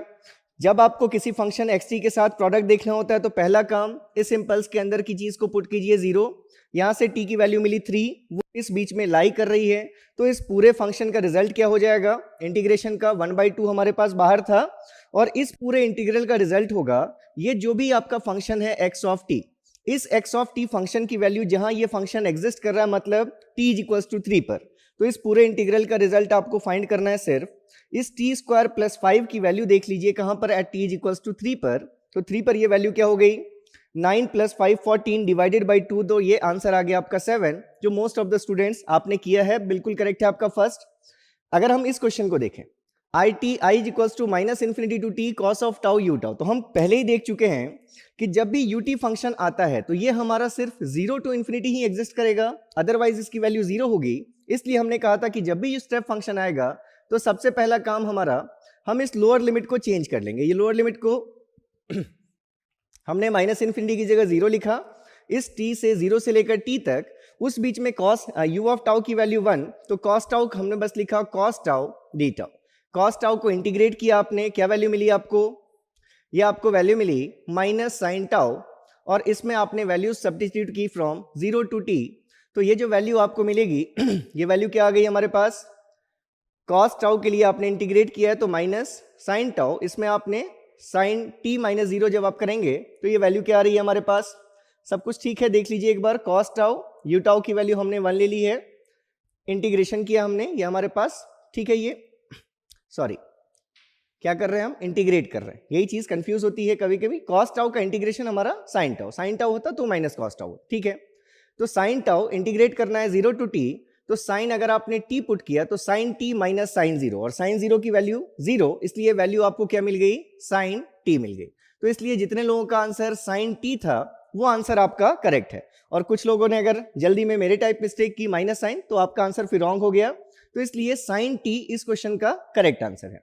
थर्ड, अगर आप देखें तो फिर से अगर हम इस इंपल्स को सॉल्व करते, ये जो हमारा इंपल्स गिवन था डेल ऑफ 2t-4, अगर हम इसमें से 2 कॉमन ले लेते स्केलिंग फैक्टर, तो t-2π लिख सकते थे हम इसको, और इस चीज को हम लिख सकते थे 1/2 डेल ऑफ t-2π, ये ठीक है। अब हम अगर देखें कि ये इंपल्स एग्जिस्ट कहां कर रहा है, इसको हमने पुट किया 0, तो हमें वैल्यू मिली t = 2π, मतलब ये इंपल्स एग्जिस्ट करेगा t = 2π। तो अगर आप इस इंटीग्रल को लिखते तो हमारे पास ये i की वैल्यू आ जाती 1/2, कांस्टेंट हम बाहर लिख देते हैं, इंटीग्रेशन -π से π, उस बीच में हमारा function sin² t into del of T minus 2 pi. तो जैसे ही हमने देखा कि ये इंपल्स 2 पाई पर एग्जिस्ट करेगा, इस लिमिट के बाहर है वो वैल्यू, तो इसकी वैल्यू क्या आ जाएगी? 0, क्योंकि ये इंपल्स जब एग्जिस्ट कर रहा है तो ये फंक्शन हमारा, मतलब ये जो लिमिट है इसके बाहर हमारा ये इंपल्स एग्जिस्ट कर रहा है, इसलिए प्रोडक्ट हमारा टोटल एरिया जो होगा वो क्या होगी? वैल्यू 0 होगी। नेक्स्ट आपने अगर इसके केस में देखा, यहां से आप देख रहे हैं 3t + 4, इस चीज को हम क्या लिख सकते थे? 1/3। अब हम डायरेक्ट लिख सकते हैं डेल ऑफ t + 4/3।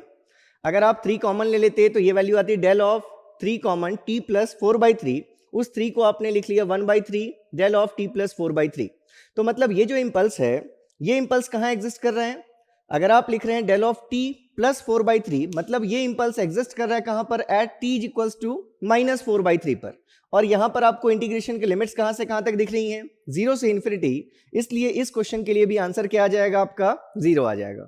तो सभी लोगों के most of the questions correct होंगे। तो अब अगर हम देखें, जैसे सपोज हमें प्लॉट करना है x ऑफ t, सब लोग साथ में देखते हुए बताइए कितने लोग प्लॉट करते जा सकते हैं? अगर हमें प्लॉट करना है डेल ऑफ साइन t, सब लोग प्लॉट कर लेंगे डेल ऑफ साइन t। बस एक बार फिर भी हम देख ही लेते हैं इसको। अगर हमने कहा डेल ऑफ साइन t, मतलब ये हमारे पास पहले हमने ये साइन t फंक्शन ड्रॉ कर लिया विथ रिस्पेक्ट टू t, ये हमारा फंक्शन हमने ड्रॉ कर लिया साइन t। अब हम यहां पर नीचे प्लॉट करने वाले हैं डेल ऑफ साइन t के रिस्पेक्ट में, डेल ऑफ साइन t। तो देखिए सबसे पहले बस आपको ये देखना है कि इंपल्स की प्रॉपर्टी क्या है, मतलब सॉरी, इंपल्स की डेफिनेशन क्या है? तो इंपल्स की डेफिनेशन कैसी है? डेल टी की वैल्यू इन्फिनिटी होगी सिर्फ एट t = 0। इन्फिनिटी होगी वैल्यू, कहने का मतलब इंपल्स जहां एग्जिस्ट करेगा यहां पर ये आपकी ब्रैकेट के टर्म की वैल्यू 0 होनी चाहिए। तो अगर आप देखें, अगर आपको डेल ऑफ साइन t बनाना है तो इसी फॉर्मूले से, इसी डेफिनेशन से डेल ऑफ साइन t कहां कहां एग्जिस्ट करेगा? इसकी वैल्यू इन्फिनिटी कहां कहां होगी? जहां पर साइन t 0 हो जाए। और ये 0 कहां होगा? जहां साइन t 0 नहीं है। तो अगर आप यहां पर देखें तो ये आपके पास रिजल्ट्स आ रहे हैं, ये आपके पास ऐसा ये फंक्शन हमारा -∞ टू +∞ एग्जिस्ट कर रहा है ये फंक्शन। तो जहां जहां पर फंक्शन की वैल्यू 0 हो रही है, आपको सिर्फ इंपल्सेस वहीं ड्रॉ करने हैं जहां पर इंपल्स के अंदर जो आपने ब्रैकेट में टर्म लिख रखा है वो टर्म जहां पर 0 हो रहा होगा। तो इन सभी इंस्टेंट्स पर हमें इंपल्सेस मिलेंगे। तो यहां पर आपने इन सभी इंस्टेंट्स पर इंपल्सेस ड्रॉ कर दिए, तो ये फंक्शन आपको ये ऐसा फंक्शन मिल गया। ये हमारा फंक्शन हमने प्लॉट कर लिया डेल ऑफ साइन t। ये फंक्शन हमारा है डेल ऑफ साइन t, ठीक है। ये तो साइन t पीरियोडिक था और ये फंक्शन भी पीरियोडिक है, ठीक है। अगर आप देखें तो हर जगह ये जो पॉइंट्स हैं आपके, ये पाई, 2 पाई, 3 पाई के पॉइंट्स हैं, ये पॉइंट्स आपके -π, -2 पाई के पॉइंट्स हैं। तो हर पाई ड्यूरेशन के बाद आपको एक इंपल्स मिलता जा रहा है, मतलब ये आपका एक पीरियोडिक सिग्नल होगा। इन सभी चीजों को आगे हम डिस्कस करेंगे, pi, 2 pi, 3 pi, 4 pi and so on, -π, -2 pi and so on. तो ये हमने लिया del of t। N pi पे 0 होगा, बिल्कुल rocking Gupta, Udit, N pi, Manu Jha correct है, मोहित चौरसिया सर लास्ट वाला, गुड निहित, एग्जैक्टली ऐसे ही आपने प्लॉट किया है, गुड। तो चलिए ये हमारा फंक्शन प्लॉट हो गया डेल ऑफ साइन t। तो मुझे लगता है ऐसे ही जो भी फंक्शंस आएंगे, अगर डेल के अंदर में आ जाएं, स्टेप के अंदर में आ जाएं, रेक्टेंगल के अंदर में आ जाएं, सभी चीजें आप यहां पर प्लॉट कर सकते हैं बिल्कुल।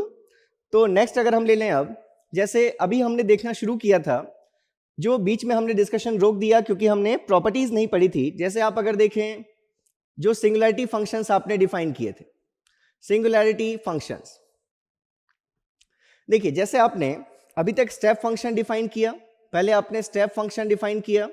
स्टेप फंक्शन को आपने क्या कहा? u ऑफ t, जिसकी वैल्यू 1 होगी, कहां से कहां तक? 0 से इन्फिनिटी तक। फिर आपने रैम्प फंक्शन डिफाइन किया। तो रैम्प फंक्शन को कैसे डिफाइन किया आपने? r of t is equals to t into u t. ऐसे ही आप अगर पैराबोलिक फंक्शन भी डिफाइन करते हैं, पैराबोलिक फंक्शन, तो आपने कंट्रोल में भी देखा होगा कि p of t standard parabolic function, जिससे इसका लैप्लास हमें 1 मिल जाए, इसलिए हम इसको t² ut के टर्म्स में डिफाइन करते हैं, ठीक है। ये t² ut है हमारा स्टैंडर्ड पैराबोलिक फंक्शन है। तो अब अगर हम इन फंक्शंस को देखें तो आपने ये देख लिया है कि सिंगुलैरिटी फंक्शन में अगर हम D by D T of u of T करते हैं तो ये वैल्यू हमें क्या मिलती है, डेल टी मिलती है। मतलब स्टेप का डिफरेंशिएशन क्या देता है हमें, इंपल्स फंक्शन देता है। अब अगर हम देखना चाहते हैं d by D T of are of T, तो हमने ये देखा था कि हम आर टी को लिख सकते हैं d by D T of t into u T, और हमने देखा कि टी और यू टी दोनों ही टी के फंक्शंस हैं, तो इसको हमें लिखना पड़ेगा फर्स्ट टाइम किसी एक को कांस्टेंट कर लीजिए। तो अगर आपने टी को कांस्टेंट किया तो d by D T of u of T, and then u t को कांस्टेंट किया तो d by D T of t, d t upon d t. तो ये वैल्यू हमें मिली t into del of T and plus u t into one, that is u of t. अब अगर इस फंक्शन की वैल्यू आपसे पूछी जाए t into del of t, अब ये फंक्शन किस फॉर्म का है, x of t into del of t, जिसकी वैल्यू क्या होगी, इस फंक्शन एक्स ऑफ टी की वैल्यू कहां पर, at t is equals to zero, into ये इंपल्स साथ में रहेगा, क्योंकि इंटीग्रेशन अगर नहीं है तो ये इंपल्स तो रहेगा ही। X t into del t is what, इसको आपने कॉपी किया, इस फंक्शन की वैल्यू आपको देखनी है कहां पर, t is equals to zero पर, प्लस ये फंक्शन हमारा यू ऑफ टी। तो अगर हमने t is equals to zero put किया तो ये फंक्शन जीरो, और जीरो इंटू एनीथिंग जीरो, इसलिए ये टर्म आपका हट गया, तो आपको क्या चीज मिली, यू ऑफ टी मिली। मतलब अगर आप रैंप फंक्शन को डिफरेंशिएट करेंगे तो क्या मिलेगा, स्टेप फंक्शन मिलेगा। ये क्लियर है। अगर ऐसे ही हमने फर्स्ट देख लिया, ये हमने सेकंड देख लिया, अब अगर ऐसे ही आप थर्ड देखें कि अगर हम D by D T of P T करेंगे, पैराबोलिक फंक्शन जिसको हमने डिफाइन किया D by D T of t square by two you of T, तो इसमें अगर आपको इसको डिफरेंशिएट करना है तो फिर से ये 1/2 तो पहले आप कांस्टेंट बाहर कर दीजिए। एक बार आपने टी स्क्वायर को कांस्टेंट रखा, आपने डिफरेंशिएट किया यू ऑफ टी को, सेकेंड टाइम आपने यू ऑफ टी को कांस्टेंट रखा, डिफरेंशिएट किया आपने d by D T of t square. तो आपको देखिए क्या वैल्यूज मिल रही हैं, 1/2 into d by D T of u t is del t, तो आपको वैल्यू मिली t square del of T and plus u t into, अगर आप इसको डिफरेंशिएट करेंगे तो क्या वैल्यू मिलेगी, 2 इंटू टी, ये आपका डिफरेंशिएशन है D by D T of t square. ठीक है। अब फिर से आप अगर देखें तो ये फिर से अगर हम कहें कि कोई फंक्शन है एक्स ऑफ टी, तो ये x t into del t के फॉर्म का ये टर्म मिल गया आपको। मतलब इसको क्या लिख सकते हैं आप, 1/2 इंटू इस फंक्शन की वैल्यू कहां पर, टी स्क्वायर की वैल्यू, जहां पर ये इंपल्स एग्जिस्ट कर रहा है, और ये इंपल्स कहां एग्जिस्ट कर रहा है, टी इक्वल्स टू जीरो पर, इंटू डेल ऑफ टी और प्लस ये 2t into U of T. फिर से जब आप t जीरो पुट करेंगे तो ये function zero, zero into anything zero, मतलब ये पूरा टर्म फिर से हट गया, ये पूरा टर्म जीरो हो गया। तो यहां से आपको क्या वैल्यू मिली, 1/2 इंटू बस ये term, that is 2t into u T, और 2 और 2 अगर कैंसल आउट हो गए तो आपको क्या वैल्यू मिली, t इंटू यू टी मिली। और इस t into u t function को आप क्या नाम देते हैं, ramp function r of t नाम देते हैं। तो मतलब अगर आपने स्टेप को डिफरेंशिएट किया, इंपल्स मिला, अगर रैंप को डिफरेंशिएट किया, स्टेप मिला, अगर पैराबोला को डिफरेंशिएट किया तो रैंप मिला। तो हम इसको ऐसे समझते हैं, पैराबोला को डिफरेंशिएट करेंगे रैंप मिलेगा, रैंप को डिफरेंशिएट करेंगे स्टेप मिलेगा, स्टेप को डिफरेंशिएट करेंगे इंपल्स मिलेगा, और अगर इंपल्स को भी डिफरेंशिएट कर देंगे तो फिर हम देखेंगे जिसको हम डिफाइन करेंगे डबलेट फंक्शन के फॉर्म में। तो कंट्रोल सिस्टम में भी आपने जो देखा होगा कि जो चीज हम इस फंक्शन के लिए कह रहे हैं कि अगर हम पैराबोलिक फंक्शन को डिफरेंशिएट करेंगे तो रैंप फंक्शन मिलेगा, ऐसे ही हमारा ये जो हमने अभी स्टेटमेंट दिया, ये सिर्फ सिग्नल्स के लिए ही ट्रू नहीं है, ये हमारे रिस्पॉन्सेज के लिए भी ट्रू है, क्योंकि रिस्पॉन्स भी अपने आप में क्या है, एक सिग्नल है। तो इसका मतलब अगर किसी सिस्टम का रिस्पॉन्स आपको पता है पैराबोलिक इनपुट के लिए, तो अगर आप उस सिस्टम का स्टेप रिस्पॉन्स चाहते हैं तो इसी प्रोसीजर से आप निकाल सकते हैं। तो उसके लिए हम कुछ अभी पॉइंट्स लिखेंगे, तो आप इसको नोट डाउन कर लीजिए, फिर हम पॉइंट्स देखते हैं। साइन टी में मैग्नीट्यूड क्या होगा, साइन टी आपका रियल फंक्शन है, तो जहां पर साइन टी पॉजिटिव है वही उसका मैग्नीट्यूड है, जहां पर साइन टी नेगेटिव हो रहा है, तो जैसे आप सिंपली ये समझिए कि आपने बोला साइन टी का मैग्नीट्यूड देखना है, तो आपने ये एक साइन का फंक्शन ड्रॉ कर लिया, ये आपका फंक्शन है साइन टी। अगर इसके नीचे आप इसका मैग्नीट्यूड प्लॉट करें, आपको इसके नीचे क्या प्लॉट करना है, टी के रिस्पेक्ट में मैग्नीट्यूड ऑफ साइन टी। आपको एक ही डेफिनेशन याद रखनी है, मैं जब भी कोई चीज आपको कराता हूं, आप सिर्फ एक चीज जो उससे रिलेटेड हम बात करते हैं वो आपको याद रखना है। हमने कह दिया mod of x is equals to plus x if x is greater than 0 and it is equals to minus x if x is less than 0. Same concept, magnitude of sin t. It will be equals to sine t if sine t is positive. अगर हम देखें तो यहां positive है, यहां negative है, यहां positive है, यहां नेगेटिव है, तो जहां साइन टी पॉजिटिव है वहां तो ये साइन टी को ही फॉलो करेगा, और जहां ये चीज नेगेटिव है वहां पर ये माइनस ऑफ साइन टी को फॉलो करेगा, मतलब वहां भी ये चीज क्या हो जाएगी, पॉजिटिव हो जाएगी। तो ये क्या बन गया, आपका मॉड ऑफ साइन टी का ग्राफ बन गया। ये ठीक है, ये हमारा मॉड ऑफ साइन टी का ग्राफ बन गया, जिसके लिए एम्पलीट्यूड जैसे 1 था, ये अगर 1 और -1 के बीच थी वैल्यूज, तो अब सारी वैल्यूज क्या होंगी, इसमें 1 होंगी। ये इंस्टेंट्स क्या होंगे, पाई, 2 पाई, -पाई, -2 पाई एंड सो ऑन। तो बेसिक डेफिनेशंस को कैच कीजिए और बिल्कुल उससे अपने ड्रॉ करते जाइए सिग्नल्स, आपको इंटरेस्ट भी आएगा जब खुद से सिग्नल्स ले लेकर प्लॉट करेंगे। चलिए, तो हम ये बात कर रहे थे कि अगर हम कहें कि ये हमारा कोई सिस्टम है, ठीक है, अभी हमने सिस्टम को स्टडी नहीं किया, अभी हम सिग्नल्स की बात कर रहे हैं, लेकिन सपोज ये हमारा कोई सिस्टम है, तो हमने ये देख लिया है कि सिस्टम में जो आप इनपुट देते हैं उसको आप एक्साइटेशन भी नाम देते हैं, जो सिस्टम का आउटपुट आता है आप उसको कहते हैं कि ये सिस्टम ने कुछ रिस्पॉन्स प्रोड्यूस किया है फॉर द अप्लाइड एक्साइटेशन, ठीक है। तो अगर आप इस सिग्नल में अगर आप इंपल्स इनपुट देंगे, अगर हम कहें कि इनपुट हमारा क्या है, xt is equals to impulse input del t, तो इसके लिए जो रिस्पॉन्स आएगा उसको हम क्या कहेंगे, response of the system for impulse input. अगर हम डेल टी के लिए रिस्पॉन्स देखें सिस्टम का, तो डेल टी के लिए जो रिस्पॉन्स आएगा, response of the system for impulse input, उसको हम क्या नाम देंगे, इंपल्स रिस्पॉन्स। इसको हम क्या नाम देंगे, इंपल्स रिस्पॉन्स। ये कोई भी सिस्टम है हमारा, हमने इसमें इंपल्स फंक्शन अप्लाई कर दिया, उसके लिए जो रिस्पॉन्स आया उसको हमने क्या नाम दे दिया, इंपल्स रिस्पॉन्स।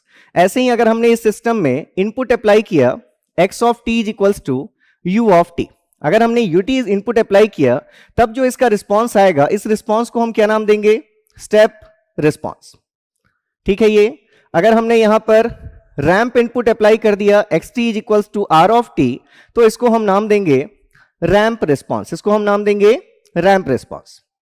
और अगर हमने पैराबोलिक इनपुट अप्लाई कर दिया, तो जो भी आप इनपुट अप्लाई कर रहे हैं, अगर आपने xt is equals to pt apply कर दिया है, तो पैराबोलिक इनपुट के लिए रिस्पॉन्स को हम नाम देंगे पैराबोलिक रिस्पॉन्स, ठीक है। ये तो अभी हमने ये बात की, अभी जो हम बात कर चुके हैं वो ये कर चुके हैं हम कि अगर हम d by D T of parabolic function करेंगे, d by D T of pt, तो हमें ये रैंप फंक्शन देगा। अगर हम d by D T of ramp function करेंगे तो हमें स्टेप फंक्शन मिलेगा। अगर हम d by D T of step function करेंगे u ऑफ t, तो इससे हमें क्या मिलेगी वैल्यू, स्टेप का डिफरेंशिएशन हमें क्या देगा, इंपल्स फंक्शन देगा। ये चीज हम देख चुके हैं। अगर इसी में हम इनवर्स रिलेशन देखें, क्योंकि हमने कहा कि ये सिंगुलैरिटी फंक्शंस हैं, ये जो हम pt लिख रहे हैं, rt लिख रहे हैं, ut लिख रहे हैं, del t लिख रहे हैं, ये सभी सिंगुलैरिटी फंक्शंस हैं। तो ये रिवर्सिबल डिफरेंशिएशन इंटीग्रेशन प्रॉपर्टीज को फॉलो करेंगे। मतलब अगर pt का डिफरेंशिएशन rt है, तो अगर हम r ऑफ t को इंटीग्रेट कर लें, अगर हम यहीं पर लिखें -∞ to t running integration of ramp function r of tau D tau, तो ये वैल्यू हमें क्या देगा, पैराबोलिक फंक्शन pt देगा। अगर हम इसको कर लें इंटीग्रेट -∞ टू t, अगर हम u of tau D tau, इसको अगर हम इंटीग्रेट करेंगे तो क्या मिलेगा, हमें रैंप फंक्शन मिलेगा। अगर हम -∞ से t इंपल्स को इंटीग्रेट करते हैं तो हमें पता है, इसलिए क्या वैल्यू मिलती है, स्टेप फंक्शन मिलता है। तो ये जो चीजें अभी हमने लिखी हैं सिग्नल्स के लिए, यही चीजें सेम वैलिड हैं किसके लिए, रिस्पॉन्सेज के लिए भी। मतलब अगर आप कहें कि अगर हम क्या लेने वाले हैं, अगर हम देखेंगे d by D T of, हम शॉर्ट में लिखते हैं parabolic response, d by D T of parabolic response, ये आपको क्या देगा, रैंप रिस्पॉन्स देगा। अगर हम d by D T off ramp response करेंगे तो हमें क्या मिलेगा, स्टेप रिस्पॉन्स मिलेगा। अगर हम d by D T of step response करेंगे तो हमें क्या मिलेगा, इंपल्स रिस्पॉन्स मिलेगा। और कंट्रोल सिस्टम में आपने ये पढ़ रखा है कि अगर इंपल्स रिस्पॉन्स आपका ht है, उस पर अगर आप लैप्लास अप्लाई कर देते हैं तो आपको क्या मिलता है, सिस्टम का ट्रांसफर फंक्शन मिलता है। तो यहां पर मैं लिख देता हूं कि लैप्लास ऑफ इंपल्स रिस्पॉन्स, ये आपको क्या दे देगा, सिस्टम का ट्रांसफर फंक्शन दे देगा। लेकिन आपको क्या याद रखना है, ये ट्रांसफर फंक्शन कैसा ट्रांसफर फंक्शन होगा, क्लोज्ड लूप ट्रांसफर फंक्शन होगा। मतलब gs अपॉन 1 प्लस gs होगा, इसको सिर्फ gs नहीं लेना। अगर ओपन लूप ट्रांसफर फंक्शन पूछा जाएगा तो फिर उसको हम कन्वर्ट करेंगे, ठीक है। ये तो ये चीज आपको पता चल गई। इसका क्या मतलब हुआ, अगर हम डिफाइन कर दें, नहीं ठीक है मैं रब कर लूंगा। तो अगर हमने ये चीज देख ली, अगर हम अच्छा ठीक है, थैंक यू, कर दो, इस तरफ रब कर दो। हाँ हाँ ठीक है, तो यहां से हम ये देख रहे हैं। ओके, तो अभी हमने ये बात की कि हम रिस्पॉन्सेज के टर्म्स में भी लिख सकते हैं रिलेशन। तो अब हमारे पास ये इंपॉर्टेंट रिलेशन आ गया कि अगर हम, ये चीज आपके लिए इंपॉर्टेंट है, ये चीज ये आपके लिए इंपॉर्टेंट है, ठीक है। तो अभी हमने ये देख लिया कि जैसे आपने ये सिग्नल्स के लिए पहले देखा, वैसे ही रिस्पॉन्स के लिए भी वैलिड है। तो अगर हम कहें कि लेट स्टेप रिस्पॉन्स, ये एस ऑफ टी को अगर हम क्या नाम दे दें, ये क्या हमारा, अगर ये स्टेप रिस्पॉन्स को रिप्रेजेंट कर रहा है, ये हमारे स्टेप रिस्पॉन्स को रिप्रेजेंट कर रहे हैं। और अगर हम कहें कि एच ऑफ टी क्या है हमारा, इंपल्स रिस्पॉन्स को रिप्रेजेंट कर रहा है। अगर H of T impulse response को रिप्रेजेंट कर रहा है, तो अगर हम ये देखें इन दोनों के बीच का रिलेशन, तो अभी हमने क्या लिखा, स्टेप रिस्पॉन्स को अगर डिफरेंशिएट करेंगे तो क्या मिलेगा हमें, इंपल्स रिस्पॉन्स मिलेगा। नहीं बस यही था, हाँ इसको कर दो, ये कर दो, ठीक है। तो अगर आप एस ऑफ टी और एच ऑफ टी के बीच का रिलेशन आप देखें, तो यहां हमने अभी कर दिया इसको स्पेसिफाई कि अगर आपको इंपल्स रिस्पॉन्स चाहिए एच ऑफ टी तो कैसे मिल जाएगा, अगर आप डिफरेंशिएट कर लें अपने स्टेप रिस्पॉन्स को तो आपको क्या मिल जाएगा, इंपल्स रिस्पॉन्स। और अगर आपको स्टेप रिस्पॉन्स चाहिए तो एस ऑफ टी हमें कैसे मिलेगा, अगर हम फिर से रनिंग इंटीग्रेशन लें किसका, इंपल्स रिस्पॉन्स का, तो H of tau D tau ये आपको क्या दे देगी वैल्यू, आपके स्टेप रिस्पॉन्स की वैल्यू दे देंगी। तो अभी जो हम चीजें देख रहे हैं, अभी हमने सिर्फ कंटिन्यूअस टाइम इंपल्स फंक्शन को लिया है, तो इसलिए हम सिर्फ सभी चीजें हम कंटिन्यूअस टाइम के केस में देख रहे हैं। अदरवाइज ये जो हमने रिलेशन लिखा है ये डिस्क्रीट टाइम सिस्टम्स के लिए भी फॉलो होगा। तो एक लाइन आप लिख ही लीजिएगा यहां भी, फॉर डिस्क्रीट टाइम सिस्टम्स आप देखेंगे कि डिस्क्रीट टाइम में जैसा इफेक्ट कंटिन्यूअस टाइम में डेरिवेटिव का है, वैसा ही इफेक्ट हम लेते हैं डिफरेंस इक्वेशन का। मतलब जो भी डिफरेंशियल इक्वेशंस होंगे कंटिन्यूअस टाइम में, वो हमारे रिप्लेस हो जाएंगे डिस्क्रीट टाइम में किससे, डिफरेंस इक्वेशन से।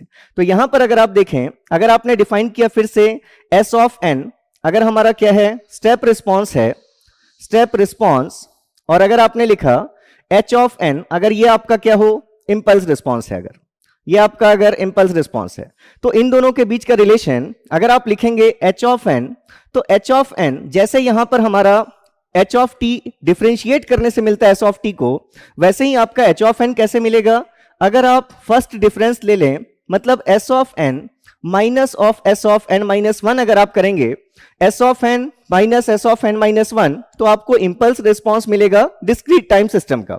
और अगर आपको एस ऑफ एन चाहिए, तो एस ऑफ एन के लिए आपको जैसे इंटीग्रेशन होता है कंटिन्यूअस टाइम में, वैसे ही हम यूज करते हैं summation in case of discrete time. तो यहां पर एस ऑफ एन की वैल्यू क्या आ जाएगी, summation from k is equals to minus infinity to n h of k, ये आपका स्टेप रिस्पॉन्स आपको दे देगा। तो इसको हम बाद में डिस्कस करेंगे और डिटेल में। तो अभी हम इंपल्स फंक्शन पढ़ रहे हैं, तो ये चीजें हमें यहां से समझ में आई कि रिलेशन क्या है सिंगुलैरिटी फंक्शंस के बीच का, ठीक है ये। तो अब हम चलते हैं अपने next property of impulse function पर, जिसको हमने नाम दिया कि अभी तक हम जो इंपल्स फंक्शंस ले रहे थे, जितने भी हमने इंपल्सेस लिए हैं अभी तक, जैसे हमने लिखा डेल ऑफ टी माइनस 5, तो यहां पर हमने कहा कि जहां पर भी ये ब्रैकेट के टर्म की चीज जीरो होगी, इंपल्स वहीं पर एग्जिस्ट करेगा। इसका मतलब अभी अगर सिर्फ एक रूट था, इस जो भी ब्रैकेट में चीज लिखी है, अगर इसका एक ही रूट था, मतलब टी की एक ही वैल्यू के लिए अगर ये फंक्शन जीरो हो रहा था, तो कोई प्रॉब्लम नहीं थी। आपने कह दिया कि ये इंपल्स कहां एग्जिस्ट करेगा, 5 पर एग्जिस्ट करेगा। अब अगर आपके पास डेल के अंदर ब्रैकेट में कोई ऐसा फंक्शन है जिसके मोर देन वन रूट्स लाई कर रहे हैं, मतलब अगर ब्रैकेट में जो टर्म है वो टी की एक से ज्यादा वैल्यूज के लिए अगर जीरो हो रहा है, तो वैसे इंपल्सेस को हम कैसे सॉल्व करेंगे। तो जैसे बहुत सारे स्टूडेंट्स आपने ये चीजें देखी होंगी, कुछ लोगों ने अगर नहीं देखी तो देख लीजिए। नेक्स्ट प्रॉपर्टी हम ले रहे हैं फिफ्थ प्रॉपर्टी, दैट इज अगर हम कभी लिख रहे हैं डेल ऑफ जीटी, देखिए इंपॉर्टेंट है, इस पर क्वेश्चंस नॉर्मली नहीं आए हैं, लेकिन यही प्रॉपर्टी बस बची हुई है जिस पर क्वेश्चंस आने वाले हैं। तो ये इसी बार आने वाला है या इसके अगले बार, तो बिल्कुल आप तैयार रहिए इस क्वेश्चन के लिए, ठीक है। तो डेल ऑफ जीटी, मतलब अगर हम कहें डेल ऑफ जीटी, तो हम ये जानते हैं कि कभी भी अगर आपने लिखा डेल ऑफ टी माइनस 5, अगर हम कहें कि जो ब्रैकेट की चीज है अगर ये कभी जीरो ही नहीं होगी, तो क्या वो इंपल्स फंक्शन कभी एग्जिस्ट करेगा, नहीं करेगा। इंपल्स वहीं एग्जिस्ट करेगा जहां इस ब्रैकेट की टर्म की चीज क्या हो रही है, जीरो हो रही है। तो अगर हम कहें कि ये जो जीटी फंक्शन है, अगर इसका कोई रूट एग्जिस्ट ही नहीं कर रहा, मतलब अगर सपोज कहें कि ये कोई कांस्टेंट वैल्यू है, डेल ऑफ 4, डेल ऑफ 5, तो उस केस में इसकी वैल्यू क्या होगी, जीरो होगी। मतलब आप लिख सकते हैं del of GT is equals to zero if gt is nowhere 0। मतलब इस del ऑफ gt की वैल्यू क्या होगी, 0 होगी अगर ये gt फंक्शन हमारा कभी भी 0 नहीं हो रहा। और अगर gt फंक्शन ऐसा है जिसके कुछ रूट्स लाई कर रहे हैं, तो अब हम इस फंक्शन को लिखते हैं del of gt is equals to summation from i is equals to 1 to n। Suppose हमने कहा कि इस gt के n रूट्स हैं, जो रूट्स कैसे हैं हमारे, i इज इक्वल्स टू 1 से n तक हमारे n रूट्स अगर हैं, तो इस del ऑफ gt की वैल्यू होती है del of t minus ti upon magnitude of g dash of ti। देखिए इंपॉर्टेंट है कि अगर हमारे पास जो इंपल्स के अंदर में आपका gt फंक्शन गिवन है, अगर ये इंपल्स के अंदर का फंक्शन कांस्टेंट है जिसकी वैल्यू t की किसी वैल्यू के लिए 0 नहीं हो रही, तब इस फंक्शन del ऑफ gt की वैल्यू क्या होगी, 0 होगी। और अगर इस फंक्शन की वैल्यू gt की वैल्यू कुछ वैल्यूज पर, जैसे अगर हमने कहा कि हमारे पास है del of t square minus 4, जो t की +2 और -2 दोनों वैल्यूज के लिए 0 होगा। तो अगर उसके दो रूट्स हैं, तो जितने भी रूट्स होंगे, अगर 5 रूट्स हैं तो i इक्वल्स टू 1 टू 5 ऐसे आपको नंबर लेना है और आपको समेशन लेना है इसका del of t minus ti upon g dash of ti। तो ये चीज हमारी इंपॉर्टेंट है, इसको ध्यान रखेंगे। अब अगर हम इसका एप्लीकेशन देखें कि कैसे हम इसको यूज करेंगे अपने इसमें, तो जैसे मान लीजिए कि हमारे पास ये एक फंक्शन है, सपोज हमारे पास गिवन है, हम एक जनरल एग्जांपल ले लेते हैं, हम कोई कांस्टेंट वैल्यू नहीं लेते 2 4, हम एक जनरल रिजल्ट के लिए a ले लेते हैं कांस्टेंट, जो इसको आप एक जनरल रिजल्ट की तरह यूज कर सकें।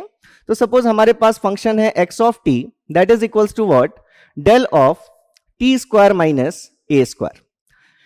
अब यहां पर अगर हम देखें तो क्या कहेंगे हम, ये क्या हमारा del of t square minus a square, ये हमारा gt फंक्शन है। gt की वैल्यू क्या है यहां पर, g of t is what, t square minus a square.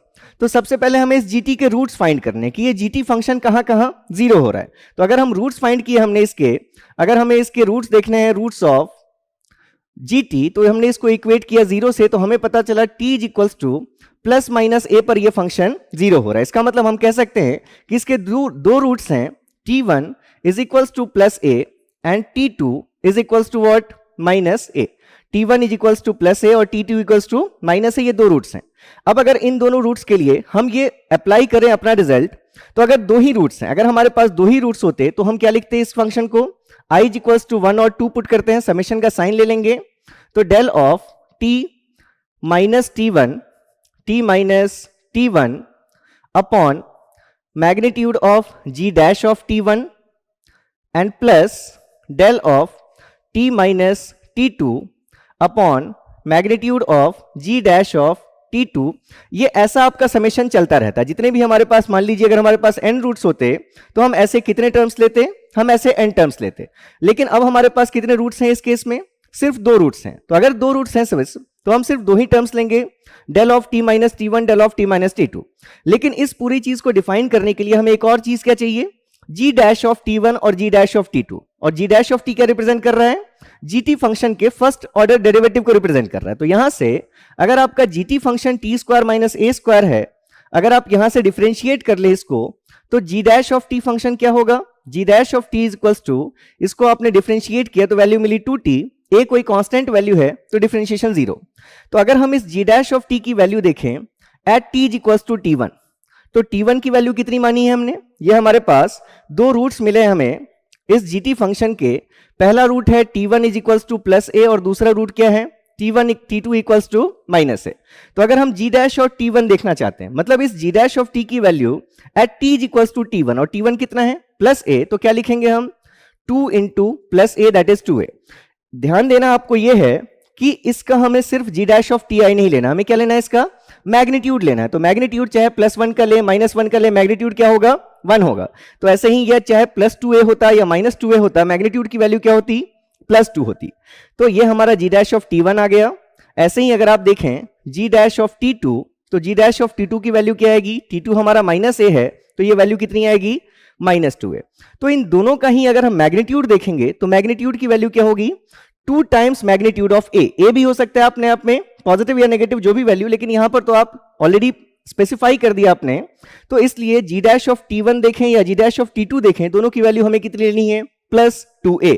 तो अब अगर हमने इस रिजल्ट से यूज किया इस फंक्शन को ओपन करना, तो हम लिख सकते थे del of t square minus a square is equals to, क्या लिखेंगे हम, डेल ऑफ, दो ही रूट्स हैं तो t minus t one upon g dash of t one का magnitude plus del of t minus t two upon g dash of t two का magnitude.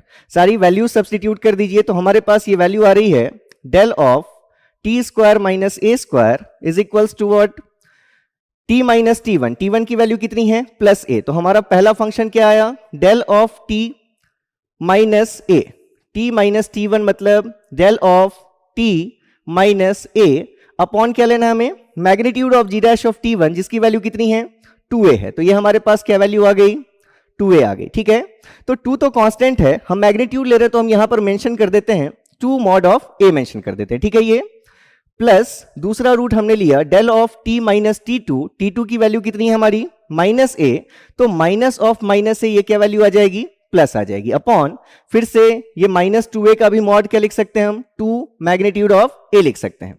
तो overall अगर हम देखें तो ये हमारा जनरल रिजल्ट मिल गया हमें, जिसको हमें यूज करेंगे आगे हम, t square minus a square it can be written as 1 upon 2 times mod of a, आप ये कॉमन कर सकते हैं बाहर और आपके पास वैल्यू क्या आ गई, del of t minus a plus del of t plus a।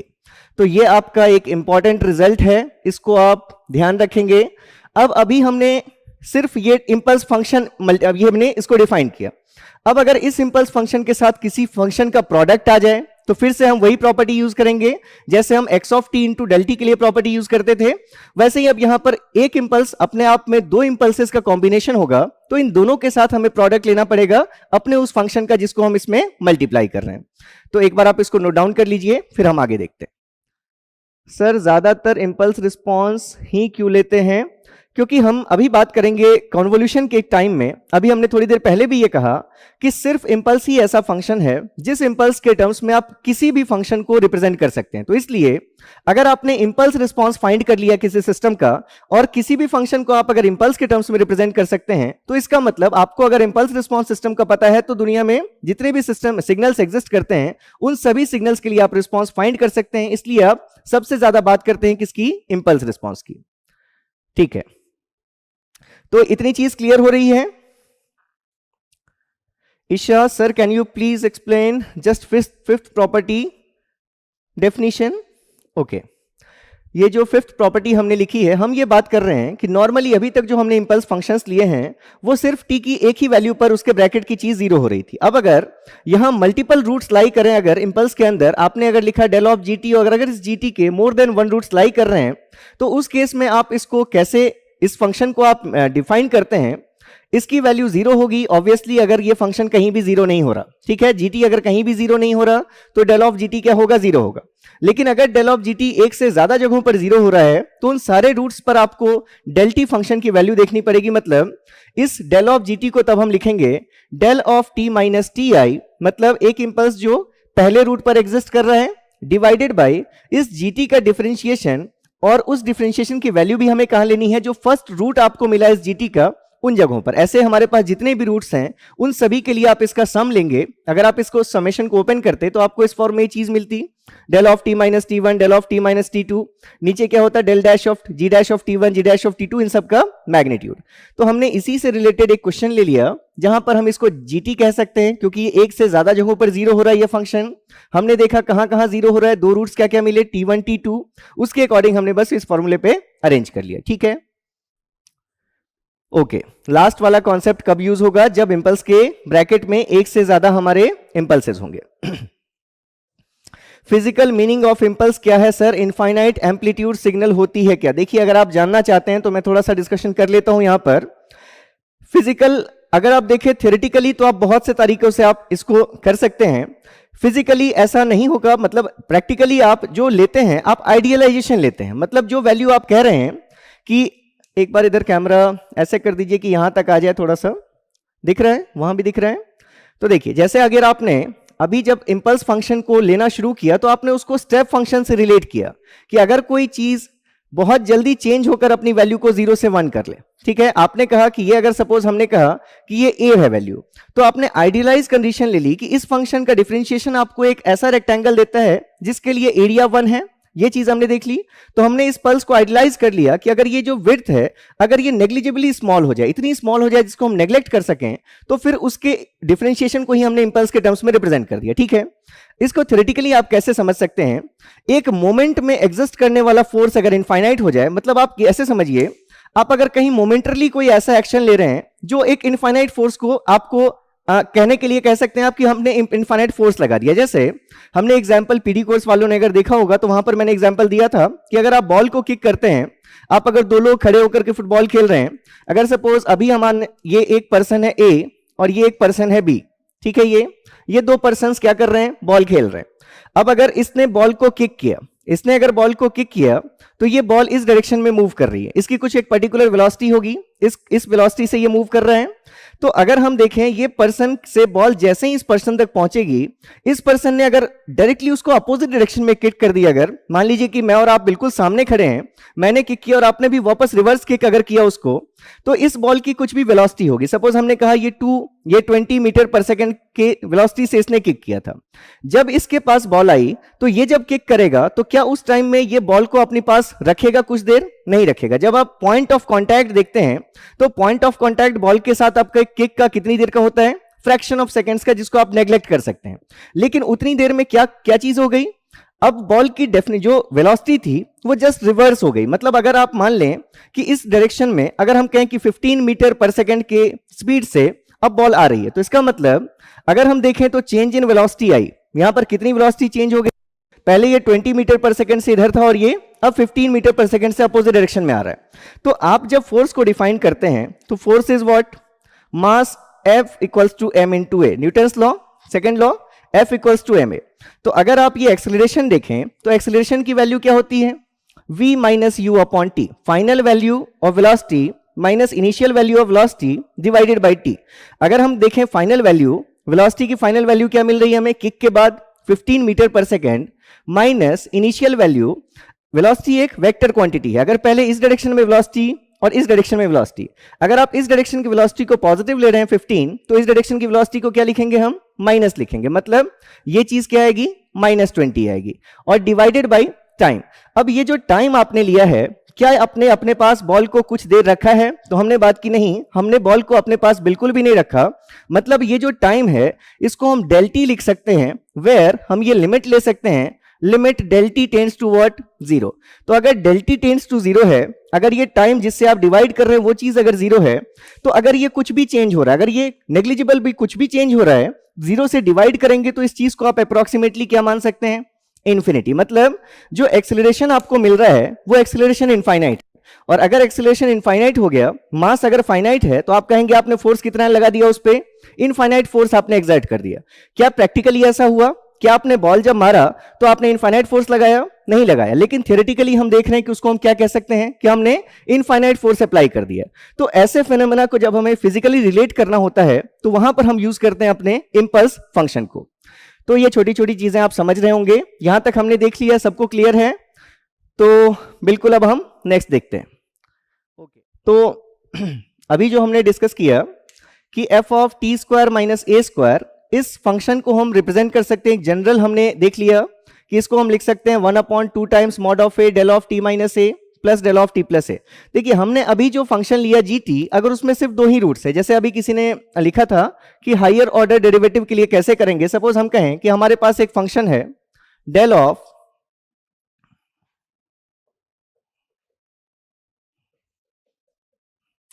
अगर आपके पास ऐसी वैल्यू होती, दैट इज ये वैल्यू हमारे पास नहीं, ये चीज हम नहीं ले सकते। देखिए एक चीज और क्या ध्यान रखनी है आपको कि जब जीटी हमारा फंक्शन ऐसा है जिसमें एक से ज्यादा जगहों पर जो ये चीज 0 हो रही है, तो आप इसको बिल्कुल प्लॉट कर सकते हैं। लेकिन यहां पर यह भी चीज आपको एक इंपॉर्टेंट है, ये आप कहीं अलग से नोट कर लीजिएगा कि अगर हमारे पास ऐसा कोई फंक्शन आता है that is del of T minus a whole square, अगर ऐसी कोई चीज आती है कि एक ही जगह पर एक से ज्यादा आपके मतलब कि इंपल्स फंक्शन के जो रूट्स हैं अगर वो सेम पॉइंट पर अगर लाई होते हैं, तो ये इंपल्स फंक्शन डजंट एग्जिस्ट, ये इंपल्स एग्जिस्ट नहीं करता। जब भी हमारे पास ऐसा कोई फंक्शन आएगा जहां पर एक ही पॉइंट पर एक से ज्यादा रूट्स हैं, तो ये फंक्शन हमारा एग्जिस्ट नहीं करेगा। तो ऐसे आप जितने भी ले सकते हैं। सपोज हमने कहा कि हमारे पास एक फंक्शन है, इसको छोड़ दीजिए, ये चीज एग्जिस्ट नहीं करेगी। तो आपने जैसे कहा कि हायर ऑर्डर, अगर हमारे पास कोई एग्जांपल ऐसा है जिसमें दो से ज्यादा रूट्स लाई करें, तो जैसे वो चीज क्या हो सकती है, वो चीज ऐसी हो सकती है डेल ऑफ, मैं यहां पर लिख देता हूं फैक्टोर्ड फॉर्म में, जैसे हमने लिखा t+4 t-2 t+6। ये अगर आप देखें इन तीनों को अगर आप मल्टीप्लाई करते तो आपको कुछ अलजेब्रिक इक्वेशन मिल जाती थर्ड ऑर्डर की, मतलब t³ प्लस ऐसी इस टाइप की चीज मिल जाती। तो अगर वैसी चीज गिवन है तो फिर से आपको यही कॉन्सेप्ट अप्लाई करना है। आपको क्या करना है, यहां पर तीन रूट्स क्या हैं, t1 is -4, t2 is 2 and t3 is what -6। तो अगर आपको ये तीन रूट्स पता है तो इसके बाद फिर से वही आप अप्लाई करेंगे कि ये आपका डेल ऑफ जीटी फंक्शन है, ये चीज आपकी पूरी क्या है, डेल ऑफ जीटी है। तो आप इस डेल ऑफ जीटी की वैल्यू को क्या लिखेंगे, del of T minus t1, t1 की जगह पर क्या है -4, तो ये वैल्यू क्या हो जाएगी 4 अपॉन, आपको देखना पड़ेगा कि जो भी जीटी फंक्शन हो रहा है उस जीटी फंक्शन के डेरिवेटिव की वैल्यू कहां पर, at t equals to t1 that is -4 पर क्या है। ऐसे ही सेकंड टर्म क्या लिखेंगे आप, del of t minus t2, t2 की वैल्यू कितनी है 2, तो del of t minus 2 upon g dash of t की वैल्यू कहां पर, एट t इक्वल्स टू 2। और थर्ड क्या लिखेंगे हम, del of t minus t3 that will be t+6 divided by g dash of -6। तो ऐसे जितने भी रूट्स हैं उन सारे रूट्स के लिए हम इस तरह से ओपन कर लेंगे, ठीक है। तो अभी हम देख रहे थे कि हमने इस del of t square minus a square को हमने रिप्रेजेंट कर दिया 1/2 twice of mod of a, ये वैल्यू आ गई। अब अगर हम इसमें कोई फंक्शन अगर मल्टीप्लाई करना चाहते हैं, तो अगर आपने कोई फंक्शन मल्टीप्लाई कर दिया तो ये वैल्यू क्या आएगी, ये 1/2 मॉड ऑफ ए, इसको हम अलग रख लेते हैं।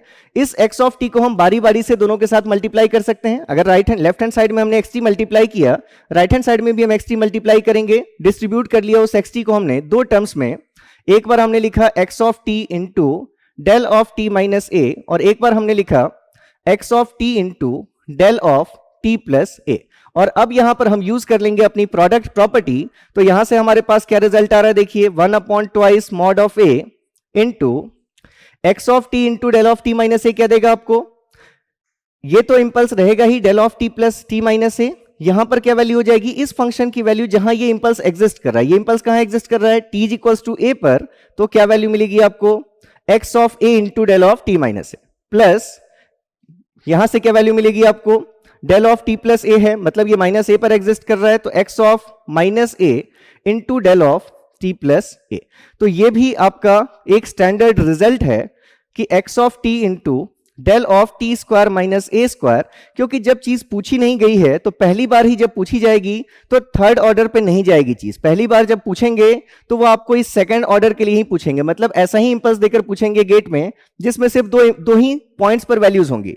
तो या तो ऐसा हो सकता है या फिर अभी जैसे हमने डिस्कस किया ऐसे दो चीजें हो सकती हैं, ये तीसरा नहीं होता, सिर्फ ये दो टर्म्स होते हैं। तो गेट में जब पहली बार आपके क्वेश्चन अगर मिलेगा तो या तो आपको del of t+4 del of t+6 ऐसे दो फंक्शंस का मल्टीप्लिकेशन होगा जीटी की जगह, या फिर मैक्सिमम चांसेस हैं कि del of t square minus a square के टर्म की चीज मिलेगी। तो ये रिजल्ट आप अगर आपको याद है तो आप डायरेक्टली याद रखने की जरूरत नहीं है, लेकिन जो बेसिक रिजल्ट है हमारा, जो हमने डेल ऑफ जीटी के लिए जो रिजल्ट लिखा वो चीज आपको याद रखनी है। तो ये एक इंपॉर्टेंट है, और इसमें अगर हमने एफ टी मल्टीप्लाई कर दिया एक्स टी तो ये एक इंपॉर्टेंट है।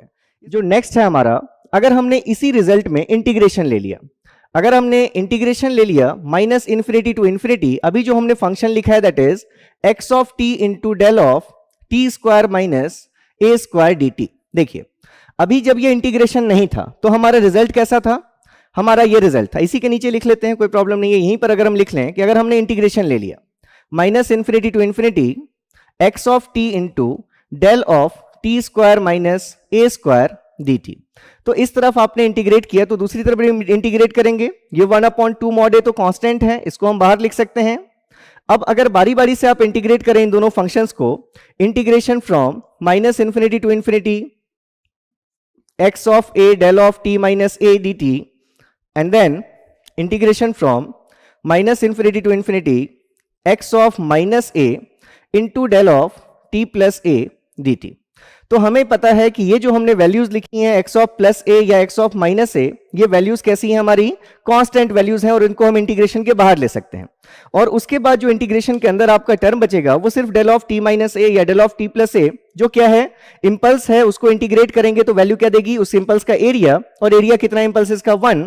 तो फाइनली आपके पास क्या थर्ड रिजल्ट आ गया, थर्ड रिजल्ट ये आ गया कि अगर हमारे पास ये इंटीग्रल है minus infinity to infinity x of t into del of t square minus a square d t, तो इस इंटीग्रल की वैल्यू को हम लिख सकते हैं 1 upon twice times mod of a into x of a and plus x of minus a. तो ये आपका इंपॉर्टेंट है। तो अब इस पर अगर आप समझ रहे हैं तो चलिए कुछ क्वेश्चंस आप सॉल्व कीजिए। क्या हो गई वैल्यू, अगर इंटीग्रेशन इन्वॉल्व है तो आपको सिर्फ क्या देखना है कि जीटी फंक्शन के रूट्स क्या क्या हैं, मतलब प्लस ए और माइनस ए की वैल्यूज फाइंड करनी है। फिर इस एक्स ऑफ टी फंक्शन की बस आपको वैल्यू देख लेनी है कि एक्स टी इक्वल्स टू ए पर क्या वैल्यू है, एक्स ऑफ टी की टी इक्वल्स टू माइनस ए पर क्या वैल्यू है, और फिर उसको 1/2 मॉड ऑफ ए से डिवाइड कर देना है। तो चलिए एक क्वेश्चन यहां पर सॉल्व कर लीजिए आप। सपोज हमने लिख दिया कि t square plus one into del of t square minus से 25। हमारा ये इंटीग्रल हमें सॉल्व करना है I that is equals to t square plus 1 del of t square minus 25 d t integrated over minus infinity to plus infinity. तो चलिए इसके लिए आंसर बताइए क्या होगा इसका आंसर। अगर हमारे पास, देखिए हम फिर से शुरू से कर लेते हैं इसको, अगर हमारे पास सिर्फ ये होता del of t square minus 25, तो हमें ये पता चल गया कि इसके दो रूट्स हैं, कहां कहां पर, t1 is equals to plus 5 पर, और एक दूसरा रूट कहां पर है, t1 equals to t2 equals to minus 5 पर। ये दो रूट्स हैं हमारे। तो इस फंक्शन को हम क्या लिख सकते थे, अगर हमें सिर्फ ये फंक्शन गिवन होता del of t square minus 25, तो हम इसको लिखते 1/2 मॉड ऑफ ए की वैल्यू कितनी है 5। ठीक है, जो हमारी पास वैल्यूज आ रही हैं वो ए की वैल्यू कितनी है 5, तो ये 1/2 इंटू 5, और यहां पर क्या वैल्यू आती है हमारे पास, x of a that is x of 5 into del of t minus a plus x of minus 5 del of t plus 5, ऐसी वैल्यू आती है हमारे पास। तो अब हम इसमें से जब इंटीग्रेट करेंगे इसको, तो इंटीग्रेशन के बाद हमारे पास ये रिजल्ट हम देख चुके हैं कि अगर हम कहें कि ये फंक्शन हमारा x of t फंक्शन है, तो इंटीग्रेशन के बाद ये जो रिजल्ट आया हमने इसको कैसे लिखा, I is equals to 1/2 mod of a into x of a that is x of plus 5 और प्लस x of माइनस 5। तो बस आपको इस फंक्शन x of t की वैल्यूज देखनी थी, कहां कहां पर, a की वैल्यू भी आपको पता है 5 है, तो हम इसको 2 इंटू 5 लिख लेते हैं, डायरेक्टली आपको ये रिजल्ट मिल जाता।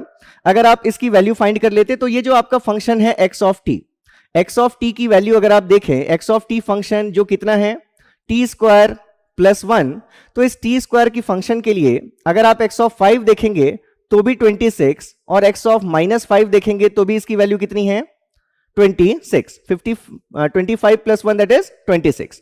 तो ये दोनों वैल्यूज अगर 26 हैं तो 26 प्लस 26 ये वैल्यू कितनी मिली हमें 52, और 52 में हमने 10 से डिवाइड कर दिया, तो बिल्कुल करेक्ट आंसर था आप सभी का, जिनका आंसर क्या आया 5.2 आया। तो ये बिल्कुल करेक्ट आंसर है।